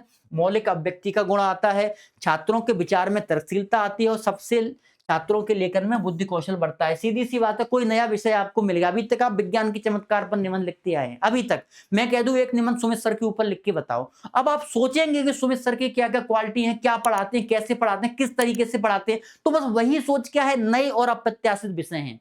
वही सोच क्या है? नए और अप्रत्याशित विषय हैं जिसमें आपको सोचना पड़े। ठीक, अब आ गए काव्य की परिभाषा, यानी कि हम व्याकरण में प्रवेश कर चुके हैं सर। चले बढ़ते हैं आगे। तो भैया अब हमने कंप्लीट कर ली है अपनी बहुत सारी चीजें, यानी अभिव्यक्ति और माध्यम भी। अब हम आते हैं यहाँ पर किस पर? ग्रामर पर, अपने यानी व्याकरण पर। उससे पहले मैंने कहा था ना एक छोटी सी समस्या है, उसका समाधान भी कर ही लेते हैं। महाराज नहीं, आप लोग कमेंट कर करके पागल कर देते हो कि सर ये बात, सर वो बात, सर ऐसा नहीं था, सर वैसा नहीं था। अरे हो गया ना मिस्टेक से यार, लिख देते हैं। चलो इसको थोड़ा सा सुधार लेते हैं। मैंने कहा था ना अभी देखते हैं इसको, तो मुझे याद आया जस्ट अभी कि किशनदा का असली नाम कृष्णकांत नहीं था, कृष्णानंद था। भैया श्योर थे ना? कृष्णानंद पांडे था। तो भैया हमें इसको थोड़ा सा सुधारना है। हमें कृष्णकांत को क्या करना है? कृष्णानंद पांडे करना है। क्या करना है भैया? कृष्णानंद पांडे, जल्दी से फटाफट इसको नंद कर लेते हैं, बस नंद। आपने सुना है भगवान श्री कृष्ण का कि नंद के आनंद भई जय कन्हैया लाल की, तो बस वही अपन करते हैं, कृष्णानंद पांडे। ठीक है, इसमें बड़ा कर देते हैं, कृष्णानंद पांडे। अब हो गया कृष्णानंद पांडे हो गया। ठीक है, कृष्णकांत नहीं, कृष्णानंद पांडे हो जाएगा। चले अब फटाफट आते हैं अपन अपनी जगह पर। ये अपन ने अपनी मिस्टेक भी जो प्रिंटिंग की थी थोड़ी सी लिखी हुई उसको सुधार लिया।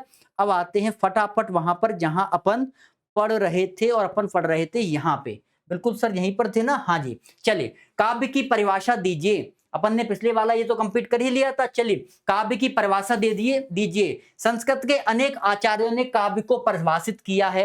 पहला है आचार्य भामा के अनुसार शब्दार्थो सहितम काव्यम। आचार्य भामा जिन्हें हम अलंकार के प्रवर्तक कहते हैं, उन्होंने कहा है शब्द और अर्थ को साथ लेकर चलने वाला काव्य है। पहली परिभाषा ये याद करनी है। फिर हमें करनी है विश्वनाथ की वाक्यम रसात्मक काव्यम, यानी रस युक्त वाक्य ही काव्य है। ये किसने कहा है? ये विश्वनाथ ने कहा है कि काव्य में सबसे ज्यादा आवश्यक है रस की, क्योंकि विश्वनाथ कौन थे? रसवादी कवि थे। तीसरे हैं आचार्य जगन्नाथ, इन्होंने कहा है रमणीयात प्रतिपादका शब्दः काव्यम, यानी रमणीय अर्थ का प्रतिपादक करने वाले शब्द क्या कहलाएंगे? काव्य कहलाएंगे। रमणीय का अर्थ होता है सुंदर सर, क्या होता है? सुंदर होता है। तो ये तीनों परिभाषा हमें याद करनी है। इसमें विश्वनाथ और जगन्नाथ पूछी जा चुकी है, तो अब तीनों को ही याद कर लें, हो सकता है भामा भी पूछी जाए, बाकी की वही है। चलिए अगले प्रश्न पर आते हैं। महाकाव्य और खंड काव्य में अंतर लिखना है। तो हमने कहा ना, महाकाव्य मतलब किसी के जीवन की संपूर्ण घटना का वर्णन होता है, खंड काव्य में किसी के जीवन के एक अंश या एक भाग का वर्णन होता है। अब वर्णन होगा तो महाकाव्य क्या आकार में बड़ा होगा और खंड काव्य आकार में छोटा होगा। इसमें 8 या 8 से अधिक सर्ग भी होते हैं, सर्ग यानी भाग। ठीक, और आप लिख दीजिए महाकाव्य में रामचरितमानस और खंड काव्य में जय जगत हल्दी घाटी का जो भी आपको लिखना हो। ठीक है, अगला रस की परिभाषा दीजिए। मैंने आपको बताया था जब रस पढ़ाया था कि रस का शाब्दिक अर्थ आनंद होता है। क्या होता है?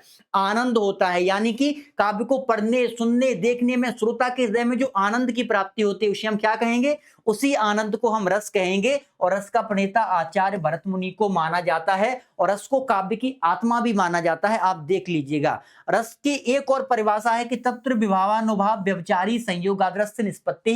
ये कहा जाता है कि विभाव अनुभाव विभाव के संयोग से रस की निष्पत्ति होती है। क्या होती है? निष्पत्ति होती है। रस के कितने अंग होते हैं? 4 अंग होते हैं सर। पहला स्थायी भाव, दूसरा विभाव, तीसरा अनुभाव और चौथा संचारी भाव। जहां डिटेलिंग में हमें इसलिए नहीं जाना क्योंकि प्रश्न नहीं पूछे गए हैं, लेकिन इस टेबल को आपको बहुत अच्छे से याद करना है। या हर बार एक ऑब्जेक्टिव प्रश्न पूछा जाता है कि सभी रस और उनके स्थायी भाव, सभी रस और उनके स्थायी भाव। तुम्हें आशा करता हूं कि इस टेबल से इस बार भी प्रश्न आएगा। चलिए कुछ इंपोर्टेंट रसों की बात करते हैं। रौद्रस। रौद्रस क्या है? किसी शत्रु या विरोधी को देखकर हृदय में जब क्रोध का भाव पैदा होगा, वहां क्या होगा सर? वहां रौद्रस होता है, और इसका स्थायी भाव क्या होगा? क्रोध। अब रौद्र का अर्थ ही क्रोध है, तो लिख दो किसी शत्रु को देखकर जो क्रोध का भाव पैदा होगा वह रौद्रस हो जाएगा। ज्यादा दिमाग नहीं लगाना। एग्जाम्पल लिख लो, श्री कृष्ण के सुन वचन अर्जुन क्रोध से जलने लगे, सब शोक अपना भूल कर करतल युगल मलने लगे, कि संसार देखो अब हमारे शत्रुण में मत पड़े,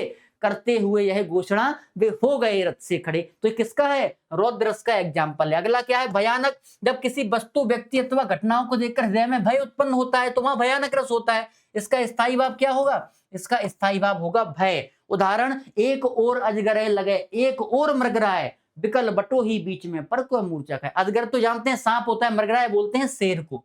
मृगराय किसको बोलते हैं? शेर को। तो व्यक्ति के एक ओर तो अजगर सांप है, दूसरी ओर शेर है, तो बीच में कोई व्यक्ति खड़ा क्या करेगा? चक्कर आ जाएंगे, बेहोश हो जाएगा, वही मूर्छा खा के गिर गया। जैसे किसी व्यक्ति के ऊपर कुत्ता पड़ जाते हैं ना किसी के पीछे, तो भागता है वो, वही भय तो है सर वो। अगला विवत्स। विवत्स का होता है घृणा, कि किसी वस्तु को देखकर या सुनकर हृदय में जब घृणा का भाव पैदा होगा तो उसे क्या कहेंगे? विवत्स कहेंगे। इसका स्थायी भाव क्या होता है? याद करना है, जुगुप्सा। ठीक, सिर पर बैठो काग आंख दो खात निकारत, खींचत जीव स्यार अति आनंद और धारत। फिर क्या है? जांग गिद्ध को खोद खोद के मांस उचारत, स्वान अंगुरियां काट काट के खात विदारत। ये सब चीजें आपको देखनी है। अगला है शांत रस। वह काव्य रचना जिसमें श्रोता के मन में निर्वेद का, शांत का स्थायी भाव क्या है? निर्वेद। जिसमें शांत निर्वेद का भाव उत्पन्न होता है वहां शांत रस होता है। इसका स्थायी भाव क्या होगा? निर्वेद। मैं स्नेह सुराग का पान किया करता हूं, मैं कभी न जग का ध्यान किया करता हूं। ये वही हरिवंश राय बच्चन वाली कविता है भैया। इसको भी आपको बढ़िया तरीके से पढ़ना और समझना है। अगला है वात्सल्य रस। पुत्र शिष्य आदि के प्रति स्नेह व्यक्त करने की दिशा में वात्सल रस होता है। इसका स्थायी भाव क्या है? वत्सल। तो भाई लिख दो अपना, रुबाइयां वाला आनक में ठुनक रहा, आंगन में ठुनक रहा है यदि आया, बालक तो है चांद पे ललचाया। दर्पण उसे देखकर कह रही है मां देख आईने में चांद उतर आया। तो क्या है? वात्सल्य रस। हाँ, एक प्रश्न ये और बनता है, स्थायी भाव एवं संचारी भाव में दो अंतर लिखिए। तो एक तो मानव के हृदय में स्थायी रूप से विद्यमान भाव स्थायी भाव कहलाते हैं, मूलतः इनकी संख्या कितनी है? 10, और रस को नवरस भी कहते हैं। अगला क्या है? परंतु आश्रय के मन में उत्पन्न होने वाले अस्थिर संचारी भाव कैसे? अस्थिर मनोविकार भावों को संचारी भाव कहते हैं। ये क्षणिक होते हैं, बनते एवं नष्ट होते रहते हैं। मुख्यतः संचारी भावों की संख्या कितनी है सर? 23 है। इनमें से ये कुछ संचारी भाव आपको दे रखे हैं। अलंकार पे आ जाते हैं। अलंकार की परिभाषा उदाहरण सहित लिखिए। सबसे पहले आएगा ये क्वेश्चन, अलंकार की परिभाषा। रस की, छंद की, अलंकार की, तीनों की परिभाषा हमें याद होनी चाहिए। अलंकार क्या है? अलंकार का शाब्दिक अर्थ आभूषण से लिया जाता है। जिस प्रकार कोई स्त्री पहले से तो सुंदर होती है, लेकिन जब उसको आभूषण पहना दिए जाते हैं तो वो और सुंदर लगने लगती है महाराज। उसी प्रकार कविता अपने आप में पहले से सुंदर है, लेकिन जब उसमें अलंकारों का प्रयोग कर दिया जाए तो सोने पे सुहागा हो जाती है। इसलिए अलंकार को आभूषण कहा गया है। काव्य में जब शब्दों और अर्थों की रचना इस प्रकार की जाती है कि वे भाषा को सुंदर, प्रभावशाली और मनोहर बना दें तो उसे अलंकार कहेंगे। अलंकार 3 प्रकार के होते हैं, शब्दालंकार, अर्थालंकार और उभयालंकार। शब्दालंकार जहां शब्दों के माध्यम से चमत्कार उत्पन्न हो, अर्थालंकार जहां अर्थ के माध्यम से चमत्कार उत्पन्न हो, और उभयालंकार जहां शब्द और अर्थ दोनों के माध्यम से चमत्कार उत्पन्न हो, तो उसे क्या कहेंगे? उसे उभयालंकार के नाम से जाना जाता है। कुछ अलंकार देख लेते हैं। संदेह अलंकार की परिभाषा उदाहरण से समझाइए। जब किसी वस्तु या व्यक्ति को देखकर उसमें इतनी अधिक समानता दिखाई दे कि निश्चित ना हो सके कि भाई उपमेय है या उपमान, और यह संदेह या दुविधा अंत तक बनी रहे, वहां संदेह अलंकार होता है। मतलब मैंने आपसे पिछली बार भी कहा था कि ऐसी कोई वस्तु देख ली इसमें पता ही ना चले कि ये वही वाली अपनी वाली है या दूसरी है, वही संदेह का कारण बनता है। अगर आपको बहुत अच्छे से अलंकार समझने हैं तो आप पूरी काव्यबोध को देख लें एक बार क्लास को, बहुत अच्छे से हमने संदेह और भ्रम में अंतर भी बताया। लोग इसमें डाउट है सर संदेह क्या है, भ्रम क्या है, अभी बताने का कोई ज्यादा औचित्य नहीं है, कोई क्वेश्चन हमें प्रोवाइड करवाने। मेरा एक ही उद्देश्य है, 1, 2, 3 और 4 मार्कर में बच्चे बार बार कहते हैं सर आप ये कर रहे हो, सर आप पढ़ के निकल रहे हो, सर आप ये कर रहे हो। देखो बेटा, हमारा काम मैंने क्लास के शुरुआत में ही कहा था, ज्ञानी बनाना अब नहीं रहा है। आपको ज्ञानी बनाने का अब टाइम चला गया। अब काम है कि आपको जो मिल रहा है, जैसे समझा रहे हैं उसको समझ के बस लिख आए एग्जाम में। ठीक, ज्ञानी बनाएंगे तो 7 दिन आपके लिए बहुत सीमित है, बहुत कम है 7 दिन, ठीक है ना। ज्ञानी बनाने के लिए कम से कम 2-3 महीने चाहिए होते हैं, ठीक है ना। और फालतू किसी की बातों में ना आए। चले आगे है, साड़ी विच नारी है कि नारी विच साड़ी है, साड़ी की ही नारी है कि नारी की ही साड़ी है, इसमें ये एग्जाम्पल हो जाएगा। विरोधाभास अलंकार की परिभाषा उदाहरण सहित समझाइए। विरोधाभास अलंकार वह अलंकार होता है जिसमें किसी वास्तविक कथन का विरोध नहीं है, केवल विरोध का आभास होता है, तो वहां विरोधाभास। मैं निज रोदन में राग लिए फिरता हूं, शीतलवाड़ी में आग लिए फिरता हूं। अगला, व्यतिरेक अलंकार की परिभाषा उदाहरण सहित समझाइए। जहां उपमेय और उपमान से भी श्रेष्ठ बताया जाता है वहां व्यतिरेक अलंकार होता है। जिनके यश प्रताप के आगे सस मलिन रव नीरव लागे, सस मलिन रव शीतल लागे। तो कौन सा है? व्यतिरेक अलंकार। यहाँ उपमेय को भी उपमान से श्रेष्ठ बताया गया है, ठीक है। चलो, छंद की परिभाषा देते हुए इसके प्रकार बताइए। छंद, छंद शब्द छद धातु तथा असन प्रत्यय से बना है। छंद का शाब्दिक अर्थ है सर बंधन। क्या अर्थ है? बंधन। अतः वर्ण, गति, विराम, मात्रा, तुक आदि पर आधारित रचना को छंद कहा जाता है। जैसे मैंने कहा छंद का अर्थ है नियम। जिस प्रकार देश को चलाने के लिए कानून का प्रयोग किया जाता है, कानून ही तो नियम है। वो स्कूल को चलाने के लिए अनुशासन का प्रयोग किया जाता है। ऐसे ही कविता लिखने के लिए जिन अनुशासन और कानूनों का प्रयोग किया जाएगा वही कानून क्या कहलाएंगे? छंद कहलाएंगे। वही नियम छंद कहलाएंगे, ठीक है। चलिए, अब छंद कितने प्रकार के होते हैं? 2 प्रकार के, मात्रिक और वार्णिक। जहां मात्राओं की गणना की जाए मात्रिक छंद, और जहां वर्णों की गणना की जाए वार्णिक छंद। तो मात्रिक कौन से होंगे? दोहा, सोठा, हरगीता वगैरह, ये मात्रिक छंद हैं, ठीक है। अब आते हैं सोठा की परिभाषा। सोठा, यह दोहे का उल्टा छंद है। दोहे की तरह इसमें भी कुल 4 चरण होते हैं। दोहे में भी 4 होते हैं, इसमें भी, लेकिन दोहे का उल्टा है। इसके पहले और तीसरे चरण में 11-11 मात्राएं होती हैं, दूसरे और चौथे चरण में 13-13 मात्राएं होती हैं। सबसे पहले याद रखना है कि पूछ सकते हैं ऑब्जेक्टिव में, दोहे का उल्टा कौन सा होता है? तो सोठा होता है। इसमें विपरीत चरण में, इसके विषम चरण में एक गुरु, तथा एक लघु, ये सब छोड़िए, आप यहीं तक लिख दीजिए, ठीक है। इतनी परिभाषा पर्याप्त है और इतना ये जरूर लिखना कि यह अर्धसममात्रिक छंद है, बाकी आप चीजें भूल जाएंगे। तो आपको क्या करना है, 1 2 3 इस लाइन को छोड़ करके ये लिखना है, जो सुमृत सिद्ध होए गणनायक करवर वदम, करऊ अनुग्रह सोई बुद्धि रास शुभ गुण सदन। चलिए आगे बढ़ते हैं। तो अब हो गया हमारा मात्रिक छंद। अब बात करते हैं वर्णिक छंद की। मैंने बताया जहां छंद में वर्णों की गणना की जाती है उसे क्या कहते हैं, वर्णिक छंद कहते हैं, जैसे सवैया और कवित्त। तो भैया आपको याद रखने हैं। फिर कह रहा हूं समझाने के लिए नहीं है क्लास, क्लास है आपको क्वेश्चन प्रोवाइड करने के लिए। जहां चीजें कठिन लग रही हैं वहां बस समझाने की और कुछ भी एक्स्ट्रा करने की नहीं, क्योंकि समझाने वाला कार्य आप देख चुके हैं भाषा बोध और काव्य बोध में पूरे तरीके से हो चुका है।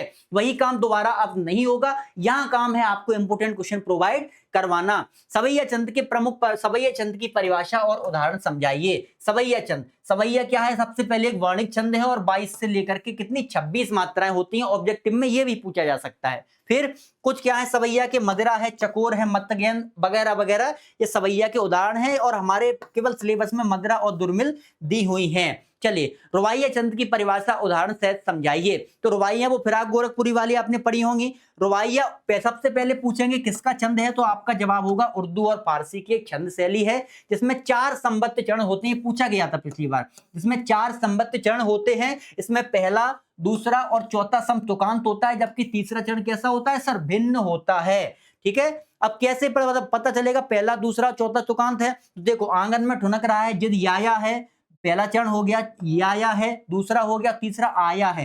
ये सुनने में एक जैसे नहीं लग रहे, तो पहला, दूसरा और चौथा तो तुकांत तो हो गया और तीसरा अलग है माँ, तो इसमें तुक तो नहीं मिल रही ना, तो बस वही बोलते हैं तुकांत और अतुकांत को। कवित्त छंद की परिभाषा उदाहरण सहित समझाइए। यह एक वर्णिक छंद है। सबसे पहले कवित्त क्या है, वर्णिक छंद, इसमें 4 चरण होते हैं और प्रत्येक चरण में कितने वर्ण होते हैं सर, 31 वर्ण होते हैं। 16 और 15 वर्णों पर यति होती है। हर चरण का अंतिम वर्ण क्या होगा, गुरु होगा। हर चरण का अंतिम वर्ण क्या होगा सर, गुरु होगा। अब गिन लेते हैं 16 और 15 के साथ 31, 1 2 3 4 5 6 7 8 9 10 11 12 13 14 15 16, यहां तक कितनी हो रही है, यहां तक 16। केवल आपको वर्ण ही गिनने, शब्द, मात्राएं नहीं गिननी। नहीं, मात्रा गिनो, इसकी एक इसकी तो, शब्द गिने जाते हैं क्योंकि वर्णिक है, वर्णों में वर्ण गिने जाते हैं। दूसरा 1 2 3 4 5 6 7 8 9 10 11 12 13 14 15, तो 16 और 15 मिलके कितने हो रहे हैं, 16 और 15 मिलके हो रहे हैं सर 31। ठीक है, ये वाणिक हो गया। शब्द गुण की परिभाषा एवं कितने प्रकार माने गए हैं। विद्वानों ने शब्द गुण या काव्य गुण के कई शब्दों से परिभाषित किया है। किसी काव्य में प्रयुक्त होने वाले शब्द जो हमें सब रस का अनुभव कराते हैं शब्द गुण कहलाते हैं।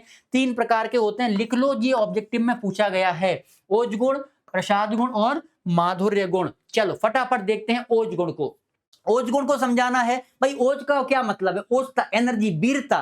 तो कविता में जब किसकी बात की जाएगी, पाठक के श्रोता के हृदय में तेज का संचार होगा, यानी कि एनर्जी का संचार होगा, तो उसे ओज गुण कहेंगे। यह वीर, रौद्र और बीभत्स रस में पाया जाता है। जो वीर रस के गुण हैं वो वीर रस के एग्जाम्पल है, कोई भी इसमें लिख दो जाके, ठीक है, आपका सही हो जाएगा।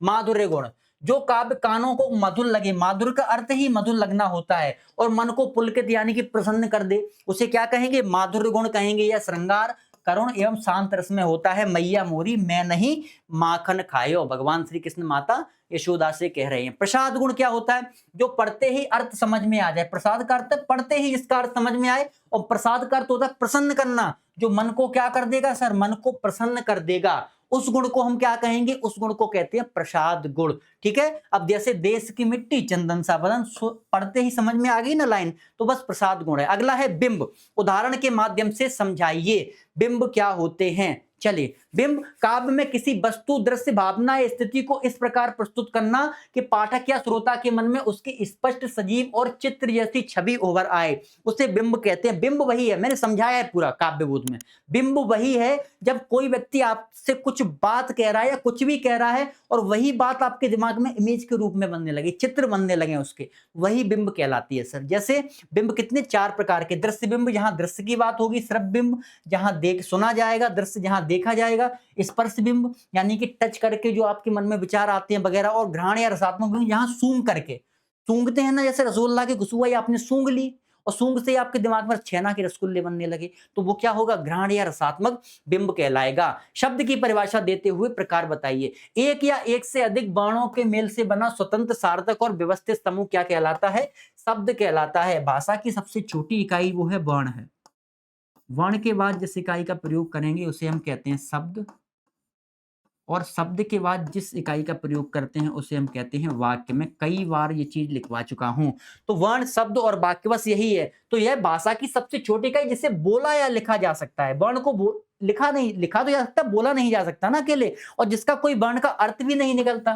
तो भाषा की सबसे छोटी इकाई कोई पूछे तो वर्ण है, कोई पूछे वह इकाई जिसे बोला लिखा जाए और इसका अर्थ निकले, वो कौन सी है, वो शब्द है। ठीक है, तो ये डाउट क्लियर करो। अब शब्द तीन प्रकार के होते हैं, रचना के आधार पर समझना है। तीन प्रकार के, ऋण, यौगिक और योग ऋण। ये आपके सिलेबस में नहीं है। उत्पत्ति के आधार पर पांच प्रकार के, तत्सम, तद्भव, देशज, विदेशज और संकर। ये भी आपके सिलेबस में नहीं है भैया, तो दोनों को ही नहीं पढ़ना। तकनीकी शब्द की परिभाषा लिखिए 2023। तकनीकी शब्द वे शब्द होते हैं जो किसी विशेष विषय में प्रयोग किए जाते हैं और जिनका क्या काम होता है, अर्थ सामान्य भाषा से भिन्न होता है। जैसे वैज्ञानिक रूप में, किसी भी रूप में जिसका प्रयोग किया जाए। मैं बार बार एक ही एग्जांपल देता हूं बढ़िया तरीके से। जैसे मैं काव्य बोध की बात करूं, मैंने आपसे कहा काव्य बोध, तो आपके मन में आ गया रस, छंद, अलंकार वगैरह वगैरह सब चीजें आ गई जो कविता में प्रयोग की जाती हैं। तो काव्य बोध मतलब वो, तो ये क्या, एक विशेष विषय में ही तो प्रयोग हो रहे हैं ना, तो उनको हम क्या कहेंगे, काव्य बोध कहेंगे। अगला, निपात शब्द की परिभाषा उदाहरण सहित समझाइए, 2022 और 24 में पूछा। तो किसी भी विषय पर अतिरिक्त भार देने के लिए, अतिरिक्त बल देने के लिए जिन शब्दों का प्रयोग किया जाता है उन्हें निपात कहते हैं। और निपात यानी कितने प्रकार के होते हैं, 9 प्रकार के, रट लो। ये ही ऑब्जेक्टिव में पूछे जा सकता है, निपात कितने, 9 प्रकार का होता है सर। अगले, जैसे हाँ भी, तक मात्र, क्यों नहीं, जैसे एग्जांपल, तो मैं आज रात रुकना ही पड़ेगा, ये क्या है, ये निपात है। शब्द युग्म की परिभाषा दीजिए। शब्द युग्म का शाब्दिक अर्थ होता है जोड़ा। युग्म का अर्थ ही जोड़ा है, जैसे नर और मादा का जोड़ा, तोता और मैना का जोड़ा, ये जोड़े ही तो हैं, दो को मिलाकर एक युग्म बनता है, वो भी यहां बन रहा है। वास्तव में जब दो शब्दों का एक जोड़े के रूप में प्रयोग किया जाए तो उन्हें क्या कहेंगे, शब्द युग्म कहेंगे। ये 6 प्रकार के होते हैं। वह बार बार मुझे देख रही थी, कितनी बार बार मुझे देख रही थी। शब्द शक्ति की परिभाषा दीजिए एवं इसके प्रकार बताइए। हिंदी व्याकरण में शब्द शक्ति का अर्थ है शब्द द्वारा अपने अर्थ को व्यक्त करने की क्षमता, उसे क्या कहेंगे, शब्द शक्ति कहेंगे। यानी कोई भी शब्द जिस तरह से अर्थ प्रकट करता है उसे क्या कहते हैं, शब्द शक्ति। कितने प्रकार की होती हैं, 3 प्रकार की, अविधा, लक्षणा और व्यंजना। तीनों को ही याद करना। अविधा, लक्षणा एग्जाम में आ चुकी हैं, इस बार व्यंजना की पूरी संभावना है। अविधा शब्द शक्ति को उदाहरण से समझाइए। वे वाक्य जिनका साधारण अर्थ से और भावार्थ एक समान हो, मतलब जो कहा गया हो और जो सामने वाला सुने वो एक जैसा ही हो, कोई भी अलग ना हो। जैसे मैंने कहा हिंदी एक भाषा है, तो हिंदी एक भाषा है, बात खत्म, इसके अलावा कोई दूसरी हमें अर्थ ही नहीं निकालना है, तो क्या होगा, अविधा। लेकिन व्यंजना में क्या होता है, वे वाक्य जहां वाक्य तो साधारण होता है लेकिन उसका प्रयोग प्रत्येक पाठक अथवा श्रोता के लिए कैसा होगा, अपना भिन्न भिन्न हो जाएगा। कैसा हो जाएगा सर, भिन्न भिन्न हो जाएगा। इससे उत्पन्न भाव को व्यंग्यार्थ कहते हैं। जैसे मैंने एग्जांपल बार बार देता हूं, सुबह के 8 बज गए, जैसे कि सूर्योदय हो गया, आपकी माँ खड़ी है, आपके पिताजी खड़े, आप खड़े, मैंने कहा सर सूर्योदय हो गया, आपके पिताजी को हो गया, अरे मुझे योगा व्यायाम करने जाना है। मैंने आपकी माँ से कहा सूर्योदय हो गया आंटी जी, तो हो गया बेटा, हाँ मुझे चाय बनाने जाना है। तो मैंने अब आपसे कहा कि सूर्योदय हो गया, आपने कहा हो गया मतलब सूरज आ गया, हाँ, अरे मुझे रनिंग करने जाना है। तो एक ही शब्द के तीनों लोगों ने अलग अलग अर्थ निकाले ना महाराज, वही क्या होगा, व्यंजना कहलाता है। ठीक, ये 2 प्रकार की होती हैं, शाब्दिक व्यंजना जहां शब्दों की बात की जाएगी शब्दों के माध्यम से, अर्थी व्यंजना जहां अर्थों के माध्यम से। वाक्य की परिभाषा देते हुए रचना के आधार पर वाक्य बताइए। सार्थक शब्दों के व्यवस्थित समूह को, हमने कहा ना शब्द क्या होते हैं, वर्णों के व्यवस्थित समूह को, और वाक्य क्या होंगे, शब्दों के व्यवस्थित रूप को वाक्य कहते हैं। अर्थात मानव के विचारों को प्रकट करने वाले शब्द समूह वाक्य कहलाते हैं। वाक्य के प्रकार, वाक्य का वर्गीकरण मुख्यतः 3 दृष्टियों से किया जाता है, सरल, संयुक्त, मिश्रित। नहीं, वाक्य का वर्गीकरण यहां पर लिख लो रचना के आधार पर। वाक्य का वर्गीकरण, एक चीज और लिख लो कि रचना के आधार पर वाक्य का वर्गीकरण मुख्यतः वाक्य का वर्गीकरण रचना के आधार पर, ऐसा लिखो, वाक्य का वर्गीकरण रचना के आधार पर। ठीक,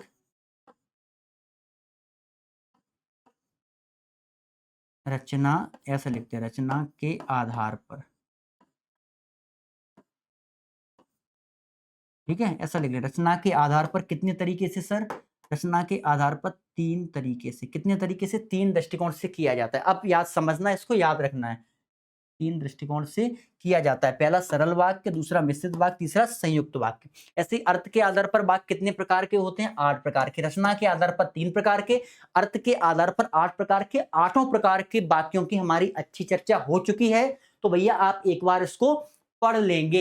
अगला है रचना के आधार पर वाक्य कितने प्रकार के होते हैं? वही सरल वाक्य, जहां भाव को एक ही बार प्रकट किया जाए और इसमें क्या होता है? एक ही क्रिया होती है और एक ही कर्ता होता है। जैसे राम घर जाता है, तो राम क्या हो जाएगा? कर्ता हो जाएगा, ठीक। और जाना क्या हो जाएगा? जाना हो जाएगा क्रिया, ठीक। तो एक ही क्रिया और एक ही कर्ता हो। मिश्रित वाक्य वह वाक्य जिसमें एक मुख्य उपवाक्य हो और एक या अधिक आश्रित उपवाक्य हो, उससे क्या कहेंगे? मिश्रित वाक्य। एक तो मुख्य वाक्य हो रहा है और उससे डिपेंड करता हुआ दूसरा आश्रित उपवाक्य होगा, उसे हम क्या कहेंगे? उसे मिश्रित वाक्य कहेंगे।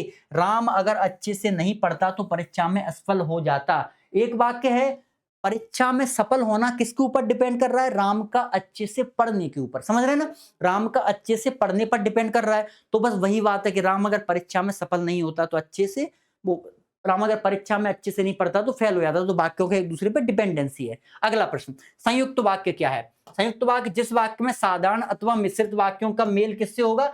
संयोजनों से होगा। संयोजन क्या होते हैं? संयोजन होते हैं, मैंने पहले बताया है। और दूसरा है अथवा, तीसरा है या, चौथा है एवं, बहुत हैं, पांचवा है लेकिन, फिर है किंतु, है ना, परंतु वगैरह बहुत हैं। तो ये संयोजन होते हैं, इनसे ही वाक्य जोड़े जाते हैं। जैसे सूर्योदय हुआ और पक्षी बोलने लगे, चलो खेलने चलें, अभी मेरा पढ़ने में मन नहीं है। सब क्या है? संयोजन है। मतलब दो वाक्य आपस में संयोजन से जुड़े होते हैं। चलिए अगला है, दिए गए वाक्यों को निर्देशानुसार बदलिए। ये चीज आपको देखनी है कि सरल का संयुक्त में बोल सकते हैं, संयुक्त का मिश्रित में, और एक चीज और बोलते हैं भैया कि साधारण वाक्य का नेगेटिव वगैरह वगैरह, ये सब बनाते हैं। जैसे मैं एक दो चीजें दिखा देता हूँ। लता गा रही है, इसका हमें प्रश्नवाचक बनाना है सर। अब कैसे बनेगा? लता गा रही है, इसका हमें प्रश्नवाचक बनाना है। कैसे बनेगा? लता गा रही है, तो क्या होगा? क्या लता गा रही है ना? क्या लता गा रही है। मयूर वन में नाचता है, तो क्या होगा? संदेह होगा ना इसमें, संदेह। तो संदेह कैसे होगा सर? शायद लगा के। संदेह कैसे होगा? शायद। शायद मयूर वन में नाचता है, तो क्या होगा? शायद। शीरीष के वृक्ष बड़े और छायादार होते हैं। कैसे होते हैं सर?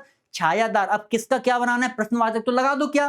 क्या शीरीष के वृक्ष बड़े और छायादार होते हैं। 15 वर्ष बीत गए, विस्मयादि सूचक। तो आहा, अरे, लेकिन कुछ भी, अरे 15 वर्ष बीत गए, तो क्या होगा? विस्मयादि। ठीक है, तो ये सब चीजें होती हैं। अगला क्या है? अशुद्ध। महादेवी वर्मा विद्वान महिला थी। अब अशुद्ध को शुद्ध करना है, तो महिला के लिए विद्वान तो प्रयोग नहीं होता ना, विदुषी प्रयोग होता है। तो ऐसे देखना है, ललिता एक फूलों की माला बाजार से लाई। अब क्या होगा? ललिता फूलों की एक माला, एक फूल की माला कैसे बन सकती? फूलों की एक माला बाजार से लाई। तो ऐसे होते हैं। एक बार हमें ये भी देखना है, शुद्ध अशुद्ध कैसे करते हैं वो आपको खुद करना है। ठीक है, चलिए अब आते हैं मुहावरे के ऊपर। मुहावरा क्या है? मुहावरा अरबी भाषा का शब्द है। यहां से एक प्रश्न बनेगा पहले तो ऑब्जेक्टिव में, जिसका अर्थ होता है साधारण बातचीत करना अथवा अभ्यास। और जो वाक्यांश, तो मुहावरा पूर्ण वाक्य नहीं है, ये वाक्यांश है। जो वाक्यांश साधारण अर्थ से कुछ विशिष्ट अर्थ देता हो। समझ रहे हैं ना?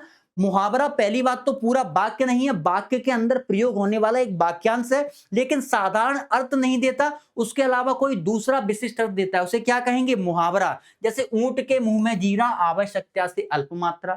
ठीक, जैसे पहलवान के लिए 4 रोटी ऊंट के मुंह में जीरा के बराबर हैं। तो ये सब चीजें आपको देखनी है। कुछ आपको मुहावरे दे रखे हैं हमने यहाँ पे, इनको आपको पढ़ना है, पढ़ के एग्जाम में जाना है। ठीक, अगर सब कुछ अच्छा रहा तो इसी से आ जाएगा। वैसे अभी तक मुहावरे से प्रश्न बने नहीं है, इसलिए थोड़ा हम लाइटली ले लेते हैं प्रश्नों को। ठीक है, लेकिन एक बार देख के चले जाना अगर आ जाए शायद तो। चलिए अगला क्या है? लोकोक्ति की परिभाषा देखिए। लोकोक्ति का अर्थ है लोक में प्रचलित उक्ति, अर्थात जो कथन पीढ़ी दर पीढ़ी चलता हो और लोक भाषा में किसी अनुभव से मिले सत्य को संकेत में बसाए, उसे क्या कहेंगे? लोकोक्ति कहते हैं। जैसे अपना हाथ जगन्नाथ, अपने हाथ से किया गया काम सबसे अच्छा होता है, और नीचे हमने प्रयोग भी वाक्य में दे रखा है।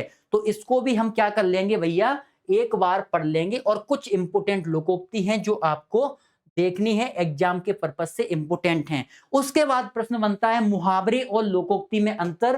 पूछा जा सकता है, इसलिए मैं इसको इंपोर्टेंट कर रहा हूं। और सीधा इंपोर्टेंट करने के बाद हम बात करते हैं इसकी। मुहावरा स्वतंत्र रूप में प्रयोग नहीं होता, मैंने कल भी बताया था जब आपको 1 मार्कर, इससे पहले जब मैंने चर्चा की थी मुहावरे लोकोक्तियों की, मैंने लाइव क्लास में चर्चा की थी, बढ़िया तरीके से चर्चा की थी इसके बारे में। तो क्या है, मुहावरा पूर्ण वाक्य नहीं होता, मतलब वाक्यांश होता है, वाक्य के साथ जोड़ के रखा जा सकता है लेकिन पूरा वाक्य नहीं होगा। लेकिन लोकोक्ति पूरा वाक्य होती है, ये वाक्यांश नहीं होगा, स्वयं में एक वाक्य होता है। लोकोक्ति स्वतंत्र वाक्य के रूप में प्रयोग किया जाता है। अब जब पूरा वाक्य नहीं होगा तो क्या होगा, वाक्यांश होगा तो भैया आकार में छोटा होगा, ये पूरा वाक्य होगा तो भैया कैसा, आकार में बड़ा होता है। एक मुहावरा लिख दो माता ठनकना, एक लिख दो गिलोय और नींद चढ़ी, एक लोकोक्ति। तो ऐसे हम मुहावरा और लोकोक्ति को लिख सकते हैं। चलिए अगले प्रश्न पर आते हैं। राजभाषा किसे कहते हैं, राजभाषा की विशेषताएं लिखिए। तो सबसे पहले राजभाषा वह होती है जो सरकारी कामकाज के लिए प्रयोग की जाती है। किसके लिए महाराज, सरकारी कामकाज के लिए प्रयोग की जाने वाली भाषा को हम क्या कहते हैं, राजभाषा कहते हैं। जो गवर्नमेंट जिस भाषा में अपना पत्राचार आदान प्रदान वगैरह करती है वो राजभाषा के अंतर्गत आता है। तो भाई क्या है, सरकारी कामकाज के लिए। विशेषताएं, यह शासन के कार्य व्यवहार की होती है, क्योंकि सरकारी कामकाज किया तो गवर्नमेंट का काम इसी से होगा। और यह उस राज्य की शिक्षा का माध्यम है, क्योंकि सरकारी कामकाज शिक्षा का माध्यम भी वही होगी, उसके अलावा दूसरी भी हो सकती है लेकिन ये भी रहेगी, ये याद रखना, ठीक। राष्ट्रभाषा वह भाषा जो किसी देश के अधिकांश लोगों द्वारा बोली, सुनी और इस्तेमाल की जाती है। क्या है कि ज्यादातर लोग उसको बोलेंगे, सुनेंगे और इस्तेमाल करेंगे। उस भाषा को हम क्या कहेंगे, उस भाषा को हम राष्ट्रभाषा कहते हैं। किसी भी राष्ट्र की पहचान होती है सर ये भाषा।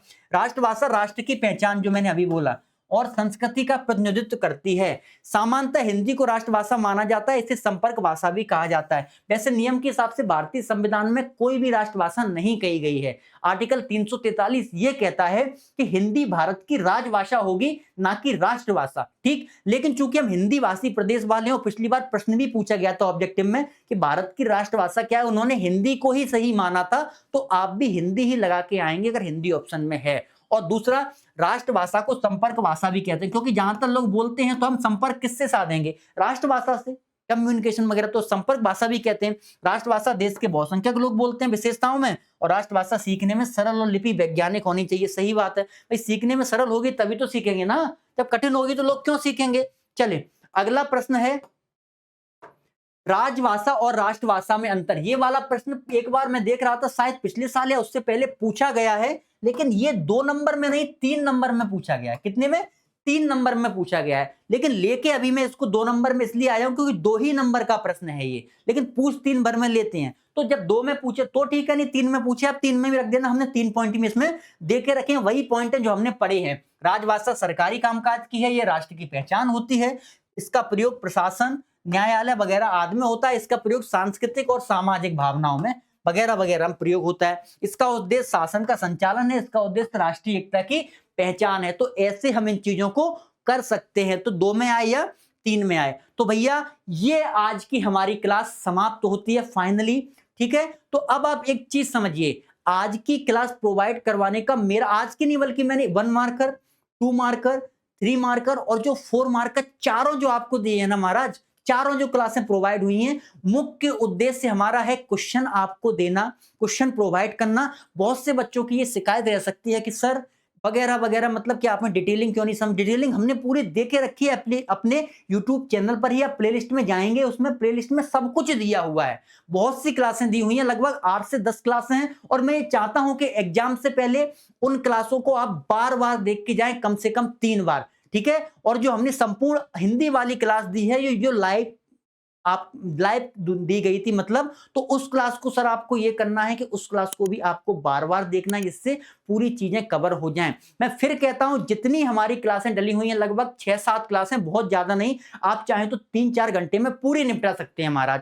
उसको देख के जाना है, मेरी गारंटी है आपसे एक भी प्रश्न बाहर नहीं जाएगा। मैं फिर कह रहा हूं, मेरी गारंटी है आपसे एक भी प्रश्न बाहर नहीं जाएगा। सभी क्लासों को आप देख के जाएं, पूरे मेरे विश्वास के ऊपर जाएं, ठीक है। और बस बढ़िया से पढ़ाई करिए, अच्छे तरीके से लगे रहिए। कोई भी समस्या हो, अगर आपको क्लास से संबंधित कोई भी टॉपिक में दिक्कत आ रही हो, तो कमेंट बॉक्स में आप नीचे कह सकते हैं बेटा कि मुझे इस टॉपिक में दिक्कत आ रही है सर, ये बात है, ये बात है। उसके अलावा अगर आपको क्लास अच्छी लग रही हो तो लाइक करिए और एक कमेंट जरूर अपने सर के लिए कर दीजिए कि सर क्लास में मजा आ गया। ठीक है, ऐसे वगैरह कोई कमेंट कर दिए, इससे मेरा भी उत्साह बढ़ता है और हमारी टीम का उत्साह बढ़ता है। बस ज्यादा की बातचीत हमें नहीं करना है। इतना सब कहते हुए मैं अपनी वाणी को विराम देता हूं और आशा करता हूं आप स्वस्थ रहें, मस्त रहें और जुड़े रहें अरे विहान से। बहुत बहुत धन्यवाद आपका।